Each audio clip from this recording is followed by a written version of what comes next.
All right, I'm looking forward to this. Okay, I believe that we're feeding out to the folks out there. Let us know if you guys can hear the audio and all that kind of stuff.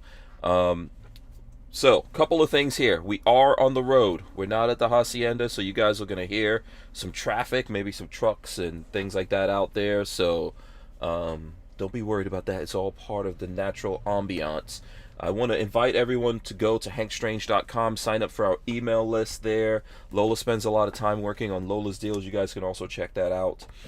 If you're looking for shirts and things like that to support the podcast, you can find all of these at Ballistic Ink, which we've got links there on the website as well as if you look into the Strangerholics tab, that has all our alternate platforms on it. I like to show this Florida gun law book. Let me see, is that, I don't know if that's focused. There we go, boom. This is from U.S. Law Shield. You guys can sign up for U.S. Law Shield through links that we have, either if you're watching live or listening to us on audio.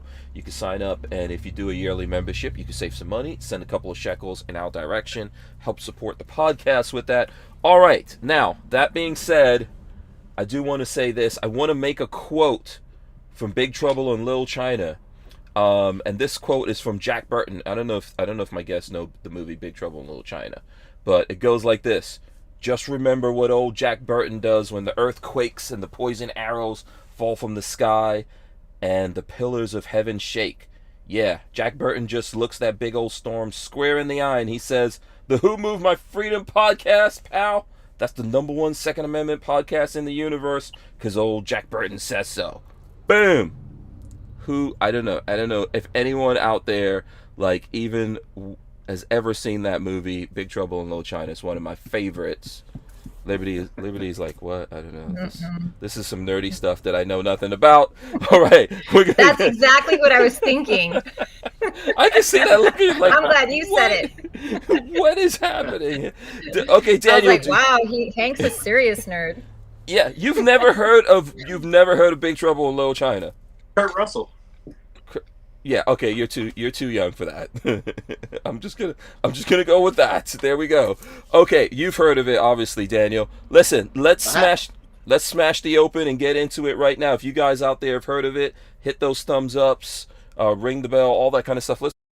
Welcome back to the Hank Strange Situation. All right, guys, don't forget to smash that subscribe button, smash the thumbs ups, ring the bell so you can be notified every time we go live. I think I got a bell somewhere here. Let me see if I can do it. There you go. I'm gonna call that the Liberty bell. How do you say do you say Liberty, or because I was telling Lola it looks like Liberté. Well, in French it would be liberty, I guess, because it's French. Yeah. So yeah, we're live with these guys. Listen, we do jazz hands here. This is how it goes, like this. Everyone has to do jazz hands. Come on, let's get those jazz hands going. There we go. Oh yeah, look, we got a puppy in here. Let's see the jazz paws. Who is this? Does this puppy have a name? Obviously, this is Liberty Austin joining us. What's the name of your puppy that you have there? Blondie is her name. Blondie? Oh. It's very original. Right. Okay. She's got great eyes. So cute. I'm sure people are loving that out there, as well as we gotta love puppies. Yeah, absolutely. I mean, I do. I love puppies. And we've got GunDoctorT.V, Daniel, joining us. How's it going? Yeah, man. You've got like T-Rex Arms hat on and medieval T-shirt and all this kind of stuff. You know. Yeah. Yeah, branding going on. I'm telling you, he looks like a race car driver today. I just like the hat. Oh, you just like the hat? Oh, really? Okay. Like you don't have any any affiliation with T-Rex Arms whatsoever? No, not even a little. Oh, you should, man. They should, they need to help you out or something. I am not that high speed. You don't have T-Rex Arms, is that what you're saying? Yeah. So listen, big shout out to Harry's Holsters. Big thanks to them for sponsoring the podcast. If you guys use the code HankStrange, you could save yourself 10% off. Razor JB says thumbs up for the pup. Thanks to Razor JB out there. How are you guys doing, man? How either one of you? I guess we could start with Liberty. ladies first, two ladies over there on Liberty side. So Yeah, pretty good. Real busy right now with at work. I work for U.S. Law Shield, and constitutional carry. It's just about to get signed into law, and so we've been really busy working on that. So that's awesome for Texas. I'm really excited for what's happening with that. Yeah, that is. I honestly didn't think it was going to happen. I honestly didn't. Really? Yeah. Yeah, I mean, we've been talking about that here for a couple of weeks. So when is the governor going to sign that in Texas? Who is it? Governor, is it Abbott? Abbott. Yeah. Yeah. He hasn't said when he's going to sign it yet. No? Do we know what's the hold No. up on that? Like, is there something going on behind the scenes? No, he's not really commenting on it. And I'm really surprised that there's not more of like a hoopla going on about this from the 2A community in Texas, because there's like nothing, which is very strange to me. Right. But also, from what I understand, he doesn't have to sign it. It can go to law without his signature. Now, I can't imagine why he wouldn't sign it. Yeah, I mean, so Abbott has been pro Second Amendment, right? Or am I missing something? Is there... Exactly. Very much. He's been pro 2A as far as I know, and this is a huge deal. So I can't imagine why he wouldn't, but he's really not making a big deal about it. Yeah, I've strange. Yeah, it is weird to me, and I've been quietly asking myself that. And you know what? You posed a good question. Like, how come we're not making more noise or asking what the hell's going on in Texas with that? Is he running for office? I'm just trying to game this out here. Is he running for office again sometime soon? Or? No, I mean, his term is going to be up, from what I understand. I mean, they can only run for a certain number of years, so yeah, I don't understand why he's not making a bigger fuss out of this. Yeah, I don't know. I mean, you would think he's like, we're going to sign it on this day. It's going to be Freedom Day, and you can imagine all the noise he can make. Yeah, I know that. Obviously the media, right? The left media doesn't like it. Lots of negative stuff from those guys if you look at the headlines. But if someone's in Texas and has any kind of insight as to what, or even if you're not in Texas, and I don't know, GunDoctorT.V, do you have some, Daniel? You have an idea of what's going on here? No, I got a theory though. What's the theory? I think he might be waiting before the head of the ATF is confirmed. Really? Waiting. I mean, I don't know. I have any insight, so Kentucky, we got it. Yeah. There's how many states are there out there that have it now? I think it's, well, if Texas comes on board, it'll be 21, right? Or is it 22? So. I'm trying to think. Okay. Yeah. This is a really weird situation. If anyone knows out there, let us know. That Mike guy says a lot of governors will just let it go into effect by not signing it, as not to piss off anyone on the other side. Yeah. Forget those guys. But coming from Abbott, who's like, wanting to sue Biden all the time for this, that, and the other, you would think that this was his moment. Right. It's a huge victory. Yeah. That's, I don't know. We'll let the folks out there, and you have absolutely no idea, right, Liberty? No. Have you heard anything from anyone? Any tea leaves? No, I have a source into that office, and what I was told is that it's not even on their, it's so secret that nobody's talking about it. So there isn't any way for anybody to know anything. That tells me they're trying to prevent it from getting leaked. So it's super top secret. They don't want to release any information whatsoever. And another thing that I heard was that they're very tied up with the southern border right now. Okay. They're super wrapped up with what's happening at the border. Yeah, that makes sense. But I mean, it's an emergency on the border, right? Bills too. Yeah.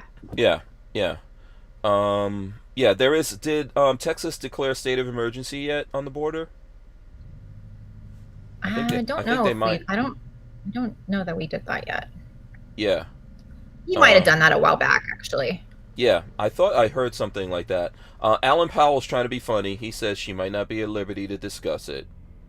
and then he says, "Okay, I'll see myself out." No. Yeah. Do you? I try to be careful there with that commentary.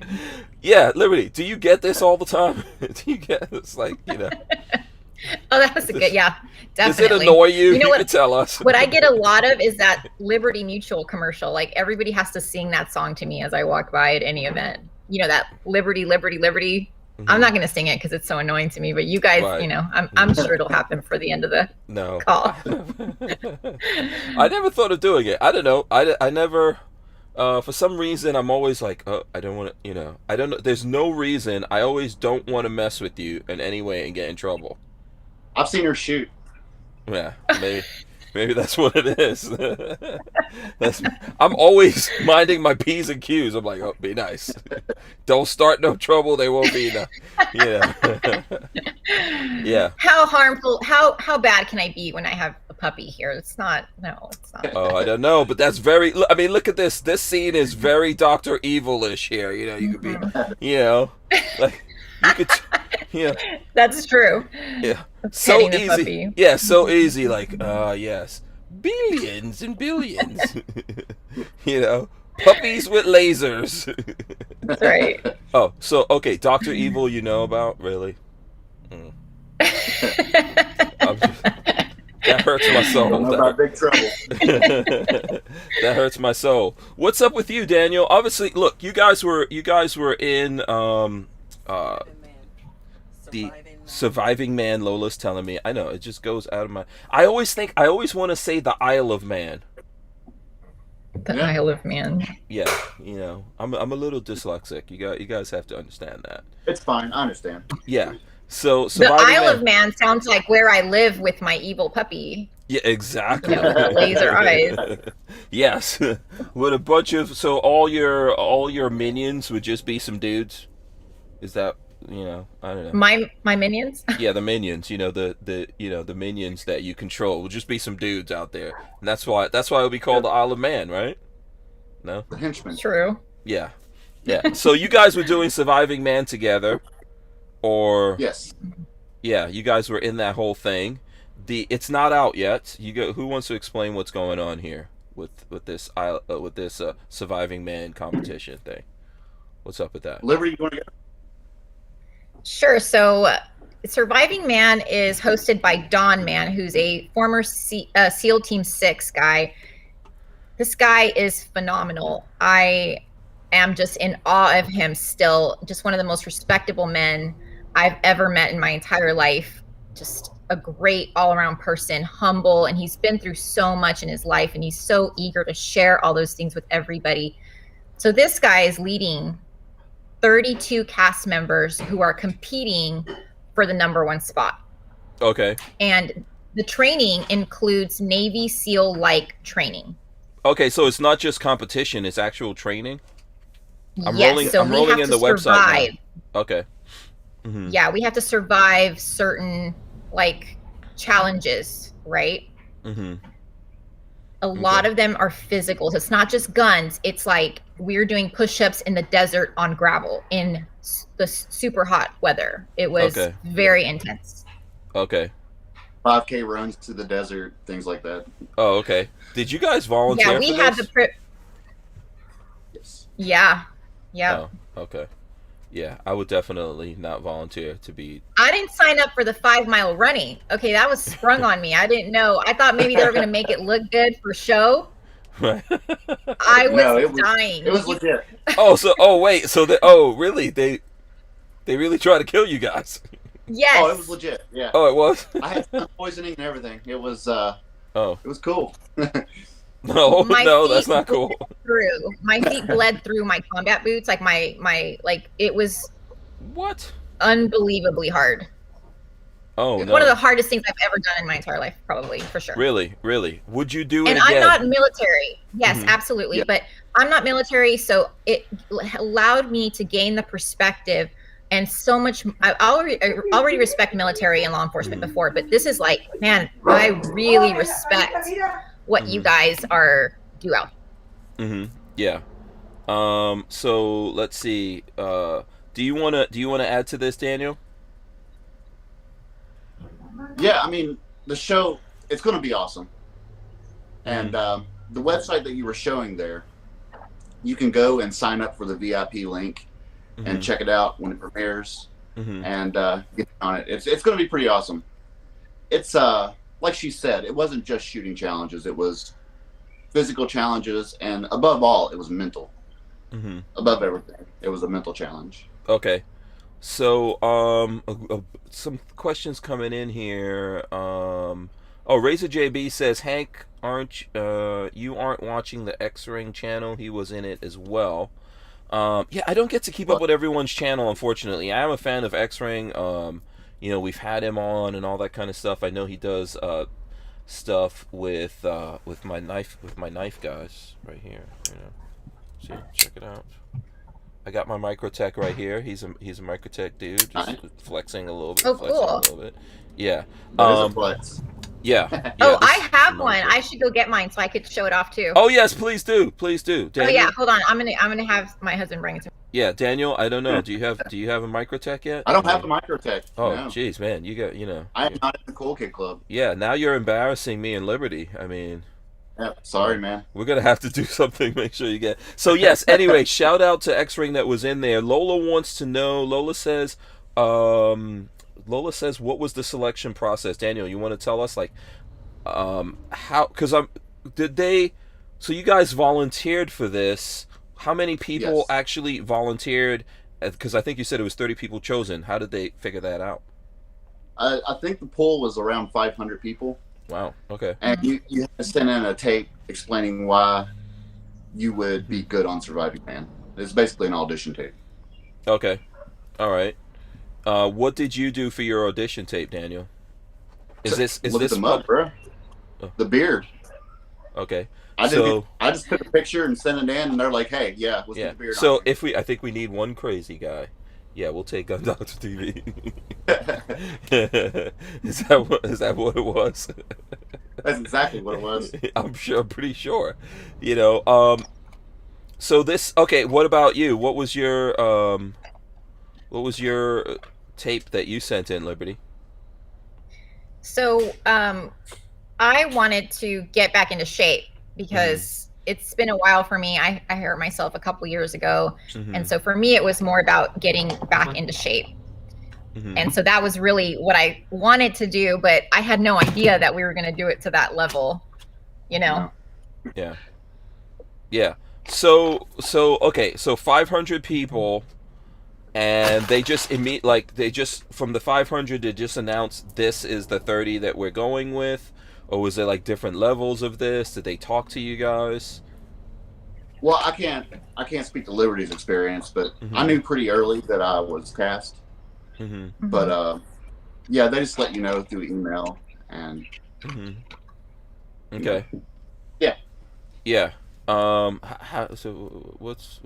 did you know you were cast? What's your special? Were you like some, what's your background here? Go ahead. Well, as you know, I'm a former police officer, and I did SWAT team for a few years, and okay. That was, and plus the mixed martial arts, I was a professional fighter for.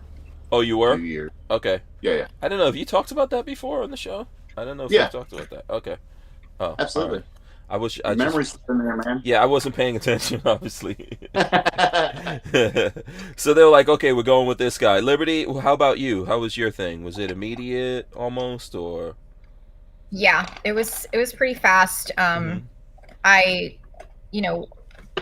was really surprised at all that they picked me, just because I don't have really any special skills that would have contributed to that, other than, I'm a hunter, so I have a lot of experience being outdoors and, in rugged terrain and things like that. But other than that, I didn't have any special qualities. The cast members, my fellow cast members, including the one included here with us today, are incredible people that have skills and talents that I've never been around so many talented people at one time. It was humbling, to say the least. So the fact that I got picked, I felt kind of like, for sure, an underdog. Okay. And you guys are going to see me like panting on the sidelines. I mean, I was dying. It was not easy at all. Yeah. I was definitely an underdog as well. Yeah, for sure. There were some top level talent there. There was. Okay, so out of 30 people, was it split? Was it like 30? Was it 15 men, 15 women? Was it like what? Who were the No, it people was kind of who- random. Okay, all right. Would I they think we had like 5 women, right? We had 5 Yeah, I women, think so. Yeah. right? Okay. Yeah. Yeah. Yeah. Now there's only so much we could get out of these guys. Everyone has to actually watch it because, it's kind of like a reality show, right?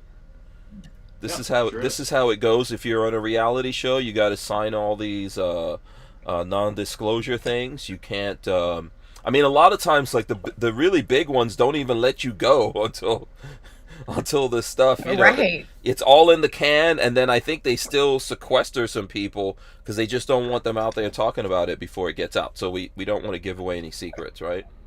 Right, exactly. We were warned not to like post certain pictures of what went on Mm-hmm. in certain scenes because it would give away the ending somewhat. So we were warned sternly not to post certain things or say certain things. Okay. Right. All right. Cool. Shout out to everyone who's out there. As folks are coming in, please smash the thumbs ups. Okay, ring the bell, all that kind of stuff. We appreciate that. Big shout out to Black Diamond Guns and Gear. It's either Josh, or other Josh from Black Diamond Guns and Gear out there. I never know who it is. Okay, so what can you guys, what can you tell us about this? Well, I could talk about the people that put the show on, American Okay. Stories TV. Okay. They're a new production network, and they got a lot of shows coming out, not just Surviving Man. They have a show called Blue Valor, and it's about police officers that have won the highest award for valor in the line of duty. Mm-hmm. There's Country Ball that highlights football players, and basically what American Stories is a group of people that want to put out TV shows to those who feel put out by Hollywood, who feel put out by the mainstream. You know, Okay. when they cancel these shows and people are like, "What's going on? I really like that show," and it was all Yeah. over politics. Well, this is the group that they're going after. Yeah. This is the target audience. Yeah. So, I think, like one of my favorite reality shows, I'm not that deep into reality shows, to be honest, but one I really liked was Top Shot, which we never got it back. I don't know why. I love that show. Yeah, but something like that, right? There's just certain things nowadays they don't want to put out there, so, Right. we don't. And that's what American Stories is attempting Okay. to do, and Okay. I think that's going to be pretty successful. So we should expect to see more things from American Stories. Should we Oh, expect yeah. to see more from you guys? Can we talk Yeah, about that? maybe. Not talk. Maybe. Oh, okay. I'm actually filming a second part of the show next week in Florida called The Aftermath. And so I get to go back with 2 other contestants, Allie Webster and Dr. Stankus, who we are going to basically go over all of the things behind the scenes that were going on at the time of the show. So Oh, cool. for sure, I'm going to keep collaborating with them. He was saying American Stories is just a great company that's really trying to make some changes out there and provide some good American content that is being censored otherwise. So Yeah, Dr. Stinkus.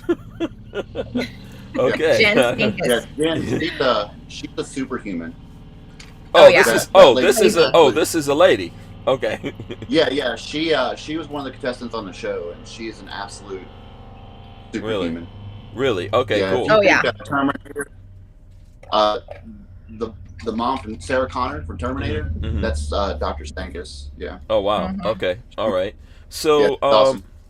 yeah. How can people watch this show? That's what I'm wondering here. Is it like, where is it gonna broadcast? Do we have to pay to watch it? How's it gonna work? How can we all watch and participate in this? Well, I would tell everybody, go to survivingman.com, and that's man with 2 N's, Mm-hmm. and sign up for the VIP premiere, and that will tell you everything you need to know. But I do know it's going to be on the Roku player and the Amazon Fire Stick. Okay. Mhm. Okay. But you don't know if it's gonna cost something or anything like that, right? I don't know any of that No. information. No. No. Okay. All right. Yeah. Just trying. I don't think it is, but I can't say for sure. Okay. All right. And was it like? And I got my microtech up. Oh yeah, let's see this microtech. Aha. Ready? Very nice. I like that color. Hold on. Here we go. Hold on. Okay, dang. Hold on. Wait a minute. Oh, sorry. I missed it on the... See, you got to practice. You got to practice that, you know? That's the one. I'm scared of it, actually. Why? It's actually... It just like... Well, so yeah, actually it's pretty safe. So I don't know if you realize this, but there's... Okay, so I'm going to get in trouble. Because I'm not... You know what? I'm using this because it's here. But you could use it as a protection. So just watch this. If you try to deploy it... See that? What happens here? It just... hold on, let me see if I can go full screen on me so you guys can see. If you try to deploy it and it bangs into something like that, it doesn't... There's a safety mechanism in there that doesn't allow it to come all the way out. So now, that's just loose in there, and it won't... And you can't actually get it to do it until you reset it. So I guess you can push it down on a table or something like that. Well, okay, now I have it. Now this... Yeah, you got to push it in all the way. Yeah. So, boom, there you go. There you go. Yeah. There we go. Yeah. And I think I did that, and I don't know how to reset mine. Oh, no, you have to open it all the way to do it. There you go. Okay, so now I got it. Yeah, you got to open it up all the way. How, look at Daniel. Boom, there you go. You don't even... Yeah, you don't even have one, and you know about this, you know? Daniel needs to have one next time on here so we can... Yeah. Play with them together. Yeah, microtechs costs a little bit of money. Like, I bought mine, like all my microtechs, but they do hold their value. So, I think they're pretty cool, and they're definitely worth the money. So. Well, John Bartolo gave me mine when I was on his show last month. Oh, well. And I haven't had a chance to really play with it as much, but I love it. Yes, and you could do that test, like on a soda can or something like that. You put a soda can there, and you open it, and it'll hit that can, and it won't come all the way out. So, lots of safety built into it. Lightsaber somebody with it, where you put it on them and open it up. And oh yeah, that would be cool. I don't know, but you know what? Ray from X-Ring, he has a whole bunch of videos where he's torture testing the living bejeebas out of these things. And they are really, really, really, really tough. So we're big fans. Yeah, Lola has one. I've got a couple. I've traded stuff for them. Believe it or not, I've traded some guns in the past. Wow. So yeah.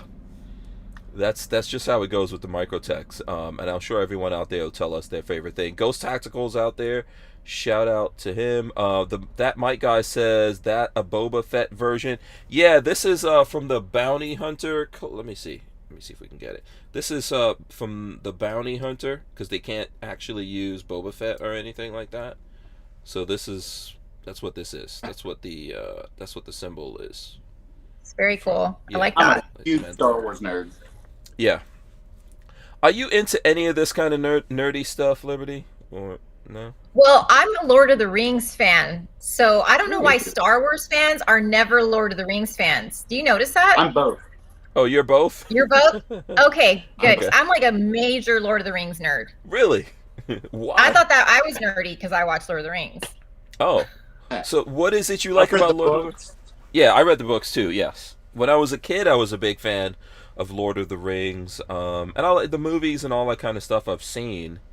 But I don't know if I would say I'm a big nerd about it. What made I'll start with Liberty. What made you like Lord of the Rings so much?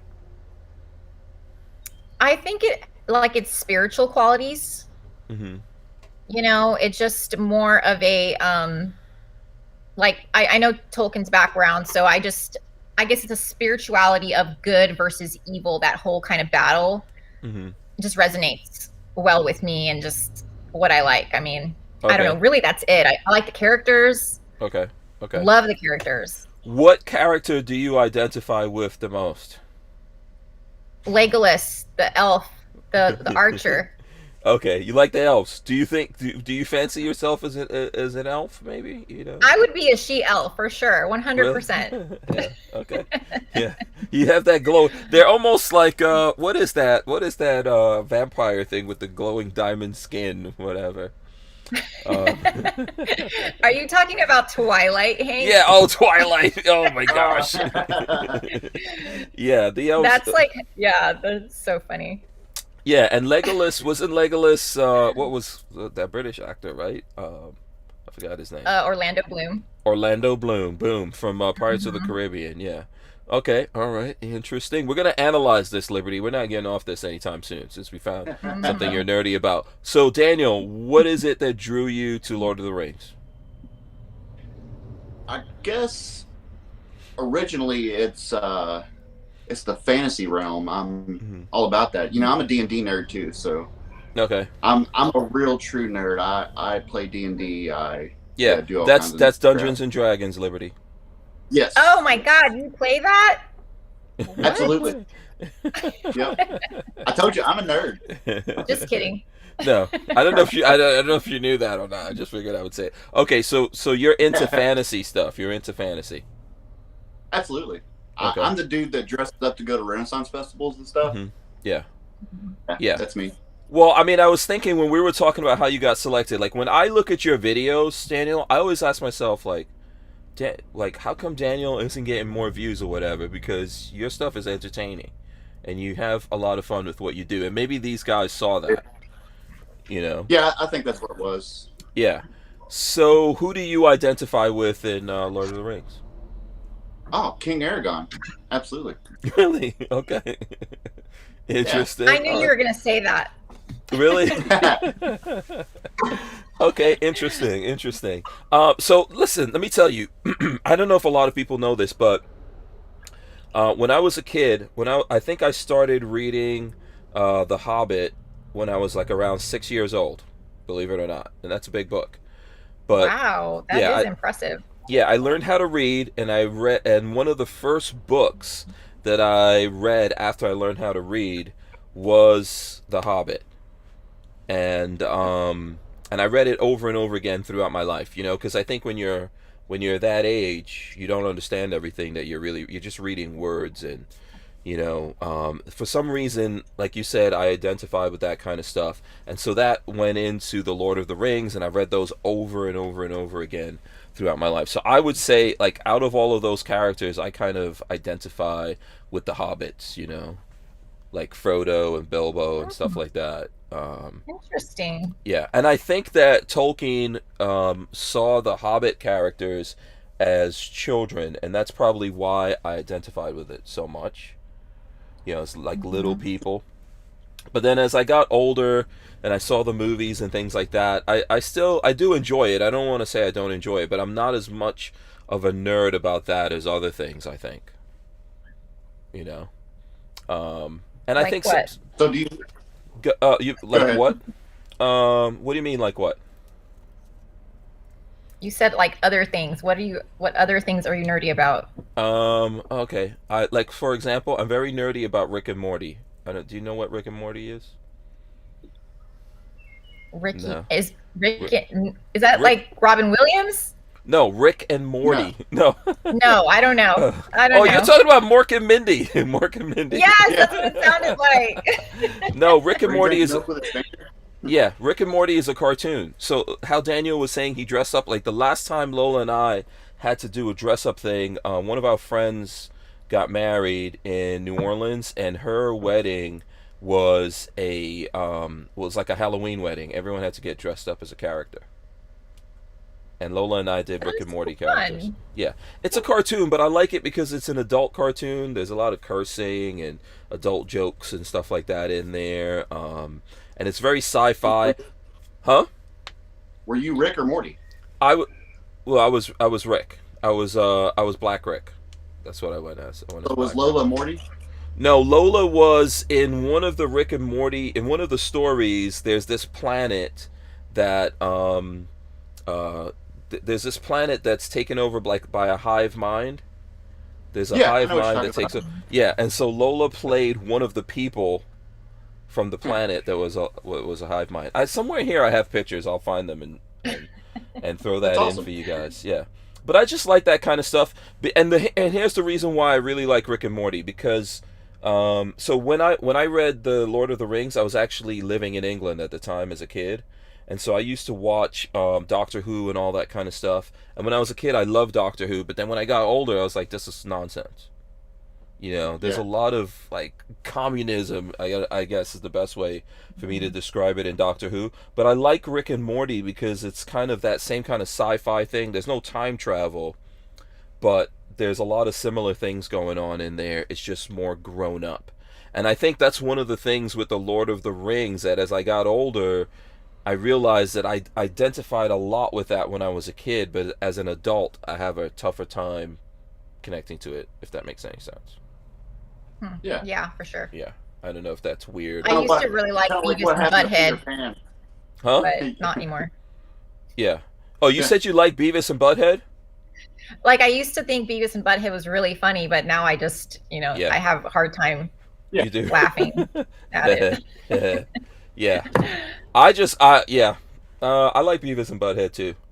You know, sometimes people say something like, "You said boobies." You know. See, there you go. Okay, you know exactly what I'm talking about. Oh, I like it when it was Beavis that would go into his little like shaking kind of thing that he'd do. Right. That was hilarious. Yeah, and they would. What was it? Cornholio? Is that where that came from? People from a bummer. Yeah, it's so stupid. We like, you know what? As human beings, we like stupid things. Yeah, for sure. We like stupid things. What were you gonna say, Daniel? What were you gonna say? Oh, I don't know. Oh, here, I'm gonna roll in a picture. Let me see if my phone will work this time. Here's a picture of Lola dressed up as one of those characters. Awesome. Let's see. Oh, Oh, here cute. we go. This is better. There we go. Boom. Yeah.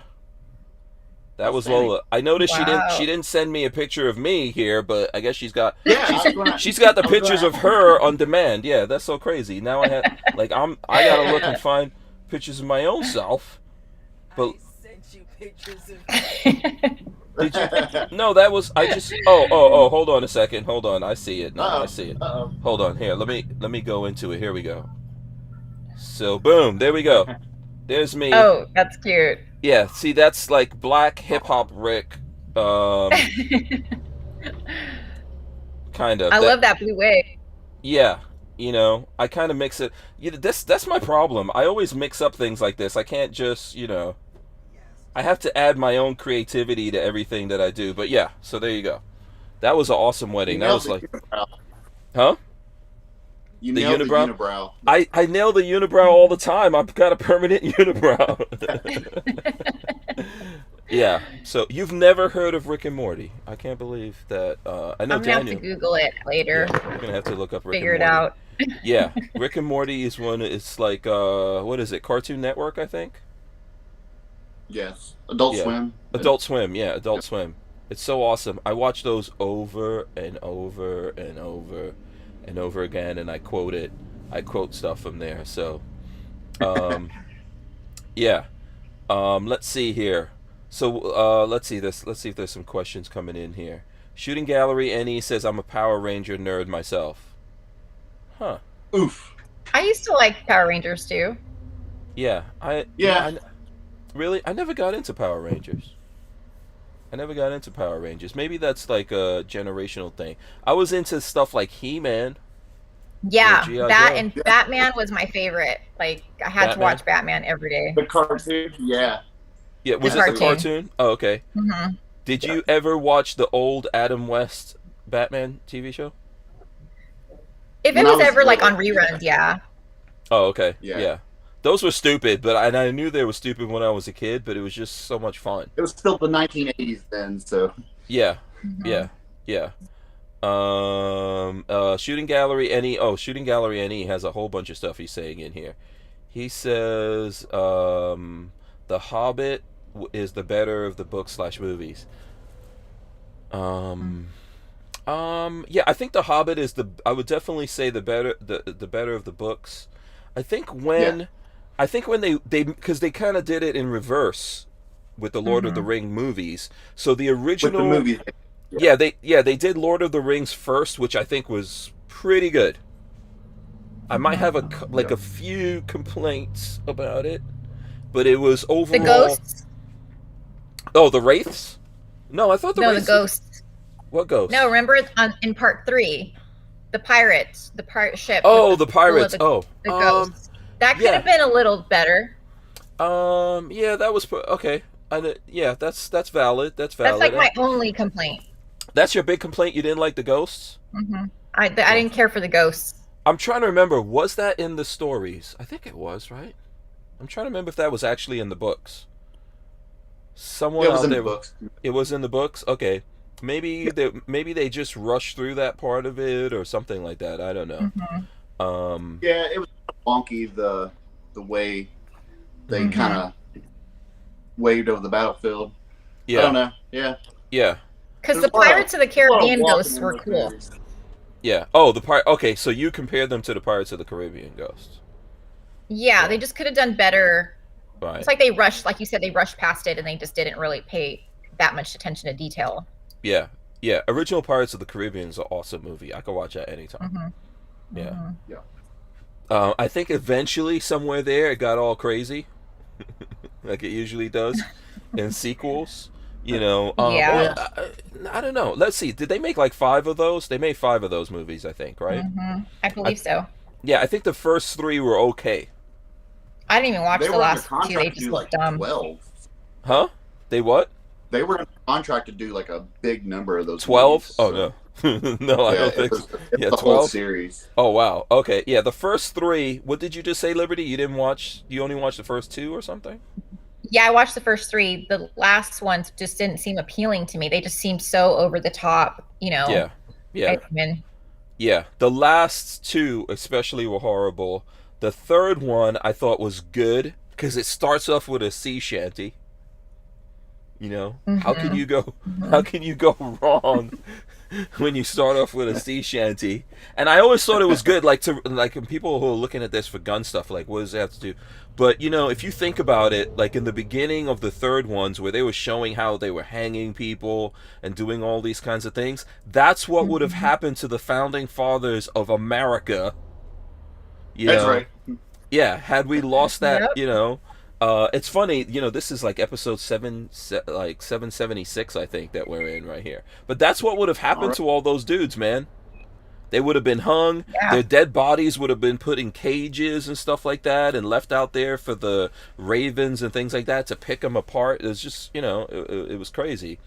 So the whole idea of that, I think, and that's what I like about Pirates of the Caribbean. And I always tell people that, in a way, there's a big relationship with pirates and all that kind of stuff and America and freedom. Absolutely. Yeah. I don't know if That's the everybody... ideal of Absolutely. pirates. It's freedom. Yeah. But I think also there's a... and I don't know You're if you guys... anarchists. Well, you know what? I don't... You know what? That's a good... In a that's way, but they Yeah. have a hierarchy. So.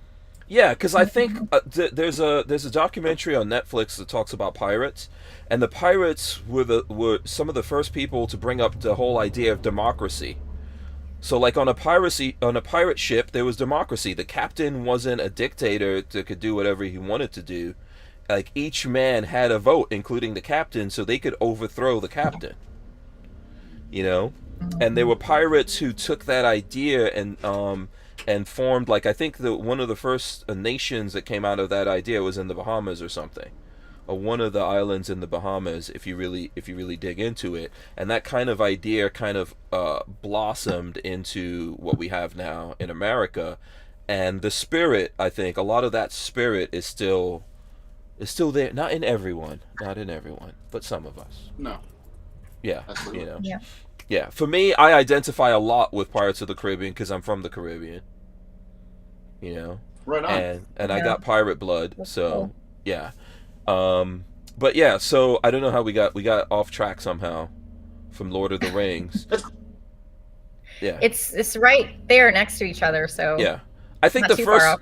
the first Lord of the Rings movies were good, but they went backwards, and I think that's what messed it up with The Hobbit. And then The Hobbit is a big book, but they try to make it into 3 movies, and they stuffed a bunch of stuff into The Hobbit that I was like, okay, I definitely do not remember this nonsense.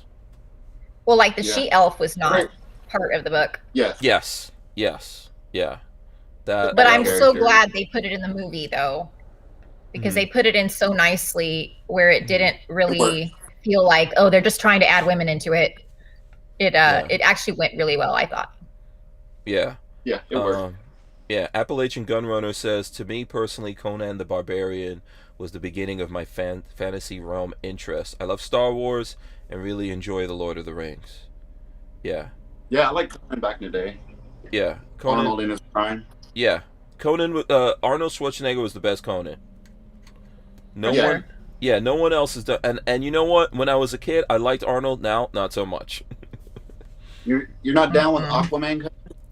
What's the name of the Aquaman? What's the name of that guy again? Jason Momoa? Jason Momoa. Yeah, listen, I respect him. He's a good-looking dude. But I don't think he did Conan. Yeah, that was bro. No, Yeah, if you think about the Conan movie, did you see the Conan movie, Liberty? The one with Jason. Yeah, the Momoa? old one. No. No, you didn't see the new one. one. Okay. No. I think that movie was okay, but the best part of that movie was the beginning with the kid. Yeah. For anyone who's seen it, in the beginning, there's a kid in there who is badass, and I was like, wow, this kid was amazing, and basically he grew up to be the Jason Momoa's version of Conan and all that. But the beginning with the kid was that was fantastic. Hammered out his background. Yeah, I thought I'm with you. I thought that was really cool. Did you see the Juice comment? Beastmaster. Are you guys down with Beastmaster? Oh wait, hold on. Who said that comment? The Juice. The Juice. Okay, I don't know where that was. I'll see. Beastmaster. Okay, I'm gonna let Liberty go for this. Did you hear of Beastmaster? Beastmaster, the old one. Yeah, that was a good one. The old movie. Okay, So that was super good. Okay, I like this. You like the older movies. You've looked at the older ones. Yeah. Mm-hmm. Yeah. I thought that was cool. I can't remember the name of That's the one that had like that Medusa in it, right? Did it have? Hold on, let me see. I'm gonna IMDb this now. I knew he talked to animals and stuff like that. Yeah. Yeah, he had like a hawk or an eagle or something. He could see through the animal's eyes. So there was either a tiger or something like that in there. It was kind of like He-Man. Yeah, he was the Beastmaster. It was good. Yeah. That movie was, let me see, here we go. Mark Singer, that's the name of the guy. Mark Singer was in there. Now, now we're going to see the level of nerdiness. And here, let me cut this in. So this is IMDb. This is Mark Singer right here. We can go to a picture of him. What TV show was Mark Singer in that also lots of nerds are fans of? Do you guys know? Who knows? Who knows this? Mark Singer. He was in. This was a really good TV show that I think people should look at right now if they can get their hands on it. It's very relative to what's going on. Let's see if anyone out there can get it. Someone's saying Kevin Sorbo. That's from Kevin Sorbo is from what was that TV show with Hercules? Yeah, Hercules and Xena. Mm-hmm. Yeah, Mm-hmm. I was a fan of Xena. I could tell you guys that. Let's see if anyone gets what TV show. Mark Singer was in one of my favorite TV shows of all time. Richard Vasnick says Mark Singer, but who knows what TV show he was in? Come on. I'll give you... Oh, there we go. Screaming Skull Saloon got it. He says V, Visitors. Did you guys ever see that? You never saw V? Okay. V was a TV show that was like, I think in the late 80s, I want to say. Middle to late 80s. And let me see. Yeah, 1983 is when it came out. Here, I'm going to throw this up on the screen if I can. So basically these... wrong thing. Here we go. V. So basically these aliens come to Earth, and they come with all this technology. And they're like telling Earth, we're going to make everything better for you guys. They look all awesome and super attractive. Like all the women are beautiful. The dudes are all, beautiful as well. And they are lizard people. Yeah. Now, yeah, wasn't they Didn't they do a new version of that? Yeah, no. Yes, they did do a new version. We're gonna pretend that never I happened. know what you're talking about. Yeah, that's the only one I've seen, so that's my reference point. Yeah, I think that's a. You know what's really weird about those Mm-hmm. old movies though? Because I have 2 young kids at home and I censor everything they watch, right? Okay. If you go back and look at like Beastmaster or these older movies, and we watched them, you know, as kids, but there's so much skin in those movies compared to like what we would allow our kids to watch now. Right. That it's always surprising. So I can't even watch those old movies now because my kids are in the house and they're gonna. I don't let them watch anything that's like over PG-13 rating, honestly. Right. I know exactly what you're talking about, but that's what I enjoyed about it as a kid, because you're right, you know, back in the day. Lola always tells me, Lola was born in Ghana, and she came here, I think, when she was about 8 years old, and she said her mom would never let her watch James Bond. Yeah. You know, like Yeah, I probably wouldn't let my kids watch it either. No, the minute someone like there was a kiss or something in there, her mother was like, "That's it. You can't look at this thing." That's it. Yeah. Oh, okay. I'm not that bad. But that's what I love the 80s. If you look at an 80s movie, you're guaranteed to see some skin. I was like, this is awesome. Yeah, Usually. like Die Hard. I don't even let my kids watch Die Hard. I used to love Die Hard. What? Hold on a second. What was wrong with Die Hard? You don't even. Yeah, because see, I mean, like it's got stuff in it. So okay, and now how I do it is I go to that IMDb app that you use, and if you scroll down, it has a parent's guide. Right. So right, my right. kids know, like, if they want to watch a movie, they're like, "Here's the parent's guide." Oh man. But listen, okay, do they factor in for 80s violence? Because 80s violence is not really that bad. You know? Yeah, the punches missed by a mile. I'm telling you. Oh, and all the guns are wrong. Do you guys ever notice how the guns are all wrong? Like, My wife it's cannot too watch a funny. movie with me. Really? I'm like, Yes. "Oh, Me it's too. wrong." Yeah. That's literally how I am.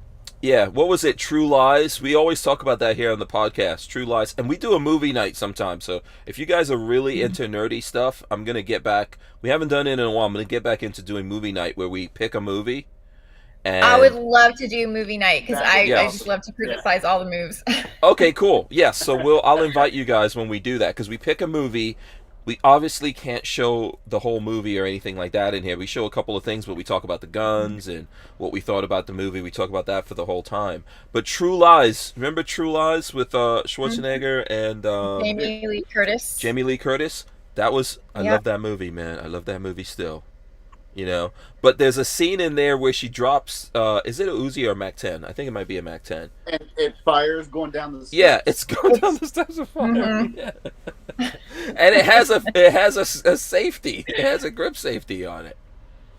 You know? Yeah, I was just watching Yeah, Big Lebowski. it's just bad. They Yeah. had a Uzi in there. Yeah. John Goodman drops it on the pavement, and it like Mhm. starts firing in all directions. And Yeah, yeah. Mhm. What's your okay, Liberty, we'll get into this right now. What are the movies that make you the most upset when it comes to that kind of stuff?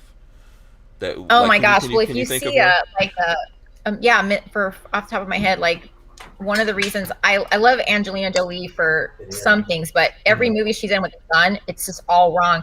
In Mr. and Mrs. Smith, her scope is on backwards. I don't know if you noticed Oh wow! that. Oh, you are no joke. Yeah, like she just has like her even in the one that she just released recently, it's like she just doesn't have that coordination. Now, Oh. if you guys watch Peppermint with what's her name? Peppermint is I know who you're talking about. Oh my gosh. Hold on. What's her name? Peppermint is she was oh man.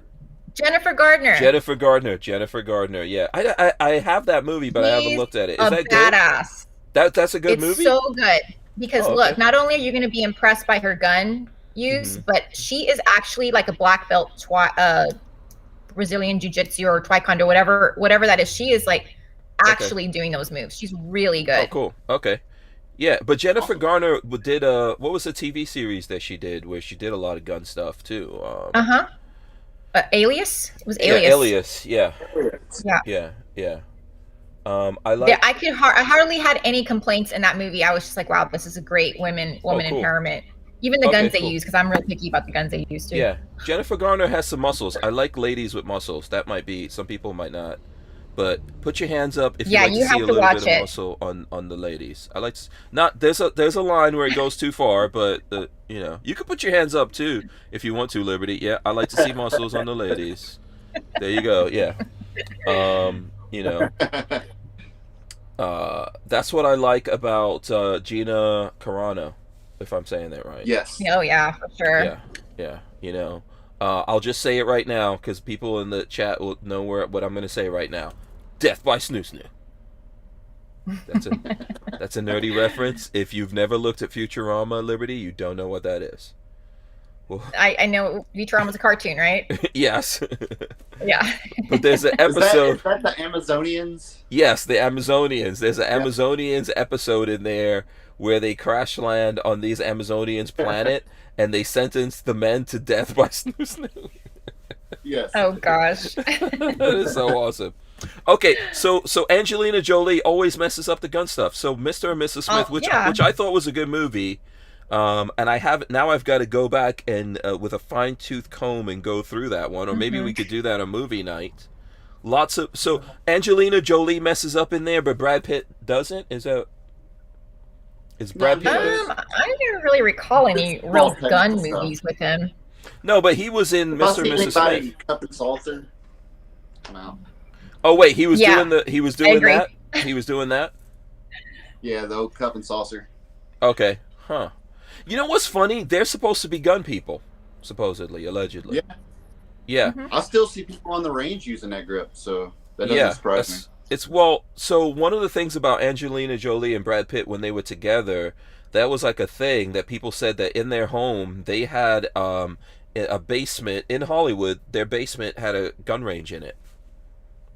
Yeah, that's cool. Yeah, so I heard that. Yeah, they're supposed to be gun people, but yeah, I guess they didn't get. So what do you guys think was like the? Give us some movies that have the best gun handling in it. Best gun handling. Well, movies. I think movies John now Wick are first. Mm-hmm. Yeah, I think that has changed the whole dynamic of guns in Hollywood because people saw real gun handling and they're like, yeah, I like that. So, and you're starting to see a lot of clips come out of Terran Tactical too of different actors that are training and actually bigger time. Yeah, I think that John Wick is a modern day movie that we could look at that maybe changed the game. I would agree with that, and without a doubt, we have to give some credit to Terran Tactical for that. But one of my what was it? Training is precious. Huh? Yeah. Oh yeah, training's yeah, the precious thing. I mean, we're not, you know. Unfortunately, that is a thing that's connected to it. Black Sword Shinobi says Peppermint was a good lot of action gunplay. I was gonna say Heat. Did you guys ever see the movie Heat? Yes. Yeah, with De Niro. I think it was De Niro, Pacino. Man, just a bunch of actors in there. But they actually trained these guys. They had former special ops guys actually training everyone for this movie and acting as. Sometimes they have these guys as consultants but don't really listen to them. But if you look at that movie. Yeah, go ahead. Yeah, that I think that happens in the gun world too. So with people like us, you know, we kind of get in a pace and we don't get that extra training that we should always be striving for. Yeah. Well, it's difficult, and I think all of you guys, I know Liberty, you do videos, right? You have a YouTube channel? I do. I don't really do videos. I haven't had time. I wish I did. Okay. Yeah. So it's how can I put this? It's one thing to do things in real life and do all that kind of stuff. And I'm not saying the videos aren't real life. I think when we do gun stuff, when we shoot guns, we're really obviously shooting guns, which is not necessarily what you see in the movies. But it's tough to translate all of that, you know, to the screen of YouTube, I guess. Yeah. Is the best way for me to put what I'm trying to say, you know. Like there's always people can always criticize the videos that we make for safety and stuff like that. And obviously I think you have to be as safe as you possibly can, but when people are looking at a video, they don't realize that you're looking at something that's flat and you can't see what's three-dimensionally happening in that Right. video. Right. Yeah. So For it might sure. look like your barrel might be pointed in a certain direction when it's not, or Yeah. you got certain things that because I've come across that issue. Yeah. People always get Yeah. mad. They're like, "Oh, you're muzzling someone." I'm like, "Okay, no one was getting muzzled." But Yeah. it, And it the might look 2A like community just does that too. They just attack their own sometimes with that. really small little BS like that. Mm-hmm. Absolutely. Yeah. And it's sometimes tough to get, especially so when I first started doing this, and I don't know if you guys, I know Liberty, you're saying you don't do the videos as much. When I first started doing it, I was just so like caught up in making the videos that I felt it took away from my natural flow of doing it. And I wanted my videos to be like me on the range with my friends. And obviously you need to think about safety and all that, and muzzle direction, etc. That's important to us when we're doing it. We don't want anyone to get hurt. We are using real ammo and everything. But ultimately, when you're doing this, especially if you're doing it like that and you're not stopping and doing multiple takes and stuff like that, which I see obviously that's how some videos are.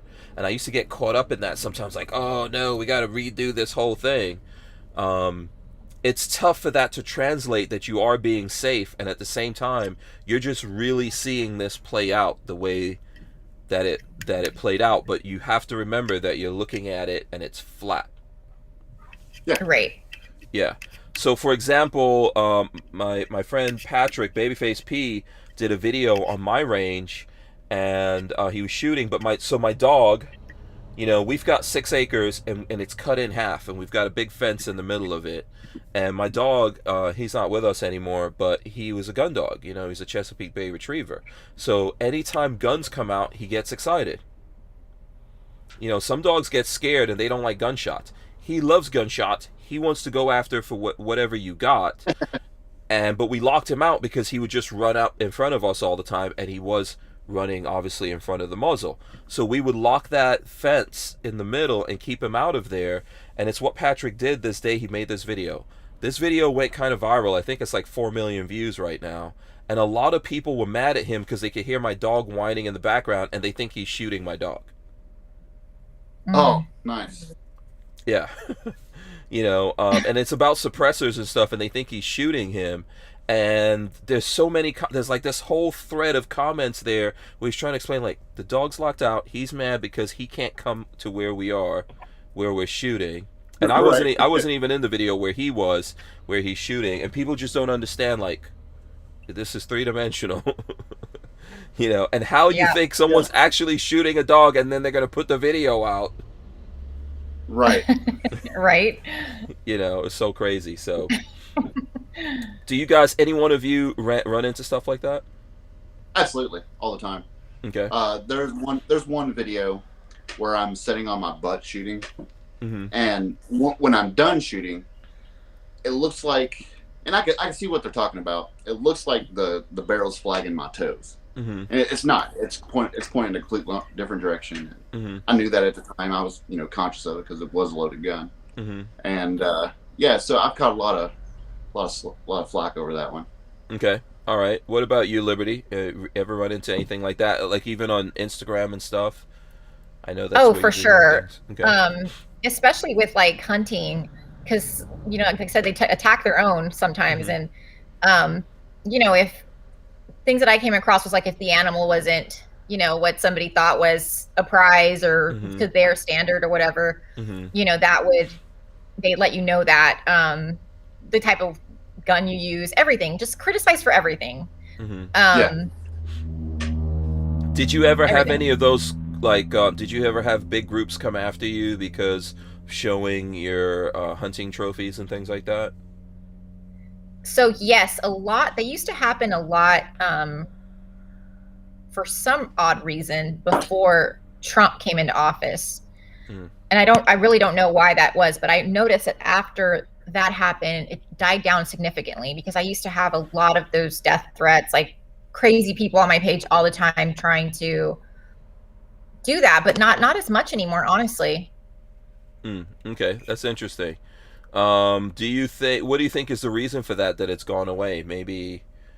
Um, Maybe their focus changed to something yeah. else. I don't know, Yeah. but it just seemed like it was every day, it was constant. Hmm. And maybe it was just the attention was just diverted to something else, Hmm. possibly. Because I haven't Okay. had any problems with that, even if I posted anything hunting related Okay. lately. Yeah. It's nothing. Yeah. I don't get mad when I see. I think it's awesome. I've actually never been hunting. You know. Yeah. Oh, you need to. Yeah. I would love to go hunting. You know. But I've just never. I've Mhm. never done it. I don't have any problems with it. I think like for what for me personally, if I hunt something, I want to.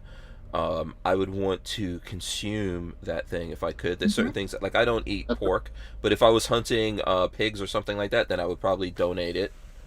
You know, I Yep. mean that's the Yep. way that I look at it. If it was some, Absolutely. I like venison sausage, so that thing is getting all eaten up. So but one Oh of these yeah, days my I'll have to husband do makes that. the best venison sausage, Oh like really? with cheese and jalapeno. It's so good. Oh okay. All right. Yeah, I'm gonna have to try Yeah. that out. Yeah. Yeah, Mhm. and I I think grew up. yeah.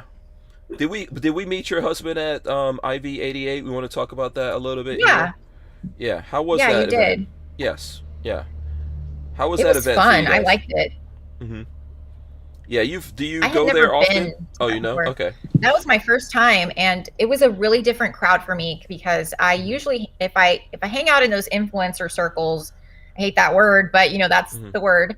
Hmm. Um, it's usually like not the YouTubers. So these are just like YouTubers, right? Hmm. And it was different. It was really cool. It was down to earth. I mean, it was not Okay. to talk bad against like the SHOT Show or other places, but it's a All right. little bit different vibe Yeah. and people Right. that you're dealing with. Oh, I was gonna say, So are the Instagram people horrible? You can tell us. We won't tell anyone. I won't say anything. Yeah. well, it's just say it's different, okay? It's different. Uh-oh. It's There's a different for thread here sure. I want to pull so much. I'm like, yeah, really? Is it It's competitive? I kind of compare it to like high school, there's a Hmm. lot of cliques. It's just Oh, very, okay. Yeah. superficial, a lot of it, but Yeah. there's a lot of great people too.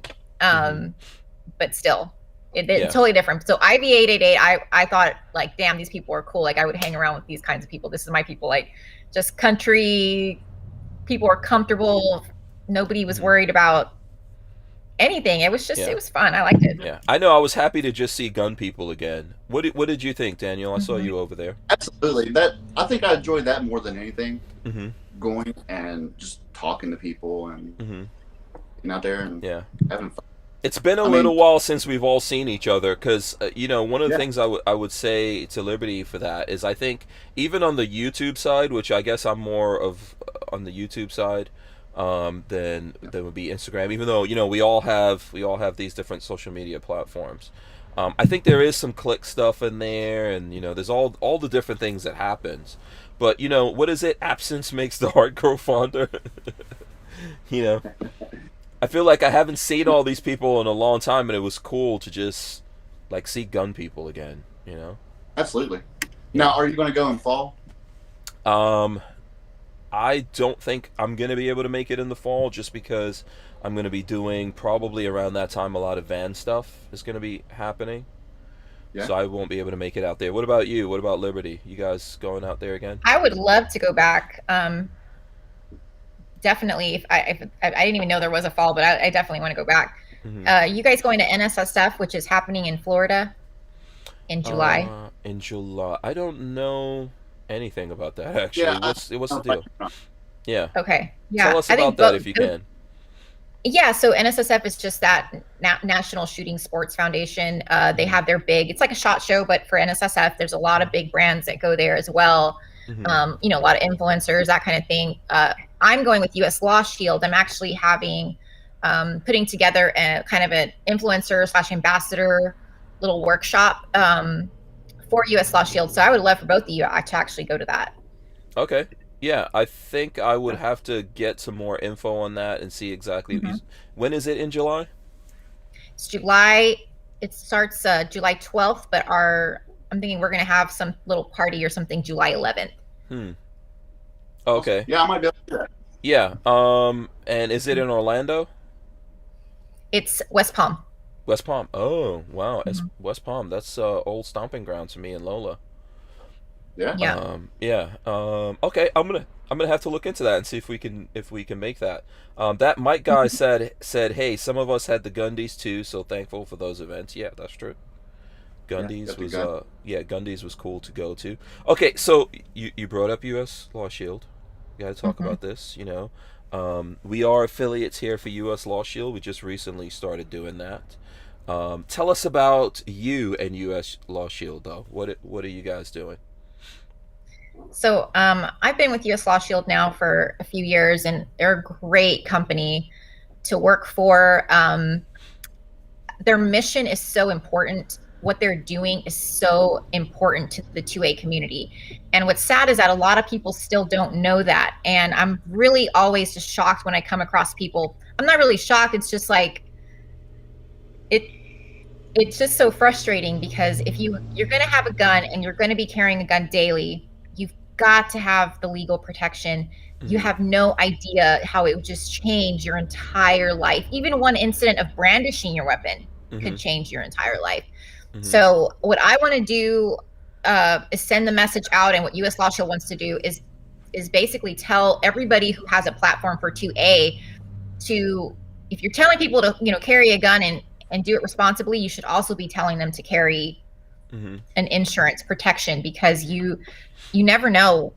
If you're carrying protection because you're saying that something might happen, then you should Mm-hmm. be carrying the legal protection as well. Right. Yeah. Absolutely. Yeah. It doesn't. Like I know there's some people who would want to make things like that mandatory. It's not that. It's that if you're gonna do this, you have to Mm-hmm. realize that there is a chance that if you have to defend yourself, or even if something happens, like your gun accidentally falls out somewhere or whatever, things get crazy, it could all get really crazy fast and could be really expensive in order to do it. And so I know Lola and I have been thinking about that for a while. And actually, for a while, were with another group that does that, and we talked about it here. But all the time I'm always looking and investigating these things and trying to figure out, Mm-hmm. okay, should I do this? Should I do that? And when I looked at U.S. Law Shield, I saw that there were some things that I liked about it better. I'm not trying to get into comparing those two things, but I figured, what, this is a lot better. And then we actually met the folks, and we're like, oh, this is it's a lot easier to Mm-hmm. communicate with these guys, and like all of those things wrapped up is a big deal, you know. Absolutely. Right. Yeah. I see, by the way, Lola's throwing up, shameless plug, Lola's throwing up our link out there. Daniel, Awesome. do you have any kind of protection in the eventuality, something like this That, happens? like you and Lola, Mm-hmm. myself and Melissa, we've been discussing it, Mm-hmm. and it's something we're definitely going to do. And Okay. I've been talking to Liberty. I'll probably do some stuff with U.S. Law Shield as well, Okay, cool. because Mm-hmm. honestly, as someone, if you choose to carry a gun, as soon as your gun goes on, as soon as your hand goes on your gun, you're responsible for everything that happens. Mm-hmm. Not only are you responsible for the person that you're defending yourself against or defending someone else against, you're responsible for every bullet that leaves your muzzle. And Mm-hmm. you can Right. really get caught up. And if you don't know your local self-defense laws and Mm-hmm. gun laws, Mm-hmm. then you can really find yourself in a bind, and it's not a good thing to be in. Yeah, as former law enforcement, this is something Mm-hmm. that I'm sure you thought about and you dealt with. Probably you guys were in, like, had some kind of insurance there, right? Yeah, yeah. Okay. For us on the department, absolutely, yeah, we were covered. Okay. Yeah. Now, we But actually even as cover those law people are covered. enforcement because, Mm-hmm. from what I understand, there's a cap to what Mm-hmm. coverage Yes, law enforcement officers get. So US Law Shield comes in and fills that gap. And actually, in most cases, we're providing you with an attorney that's 10 times better. Mm-hmm. Anyway, that's so it's just, invaluable. Yeah. Yeah. yeah. Yeah, as we're seeing nowadays, there's lots of departments kind of like throwing the officers under the bus, if that's Yeah, yeah, Mm-hmm. if that's a good way to describe it. And I know for sure sometimes there's bad police officers out there, right? absolutely, You absolutely.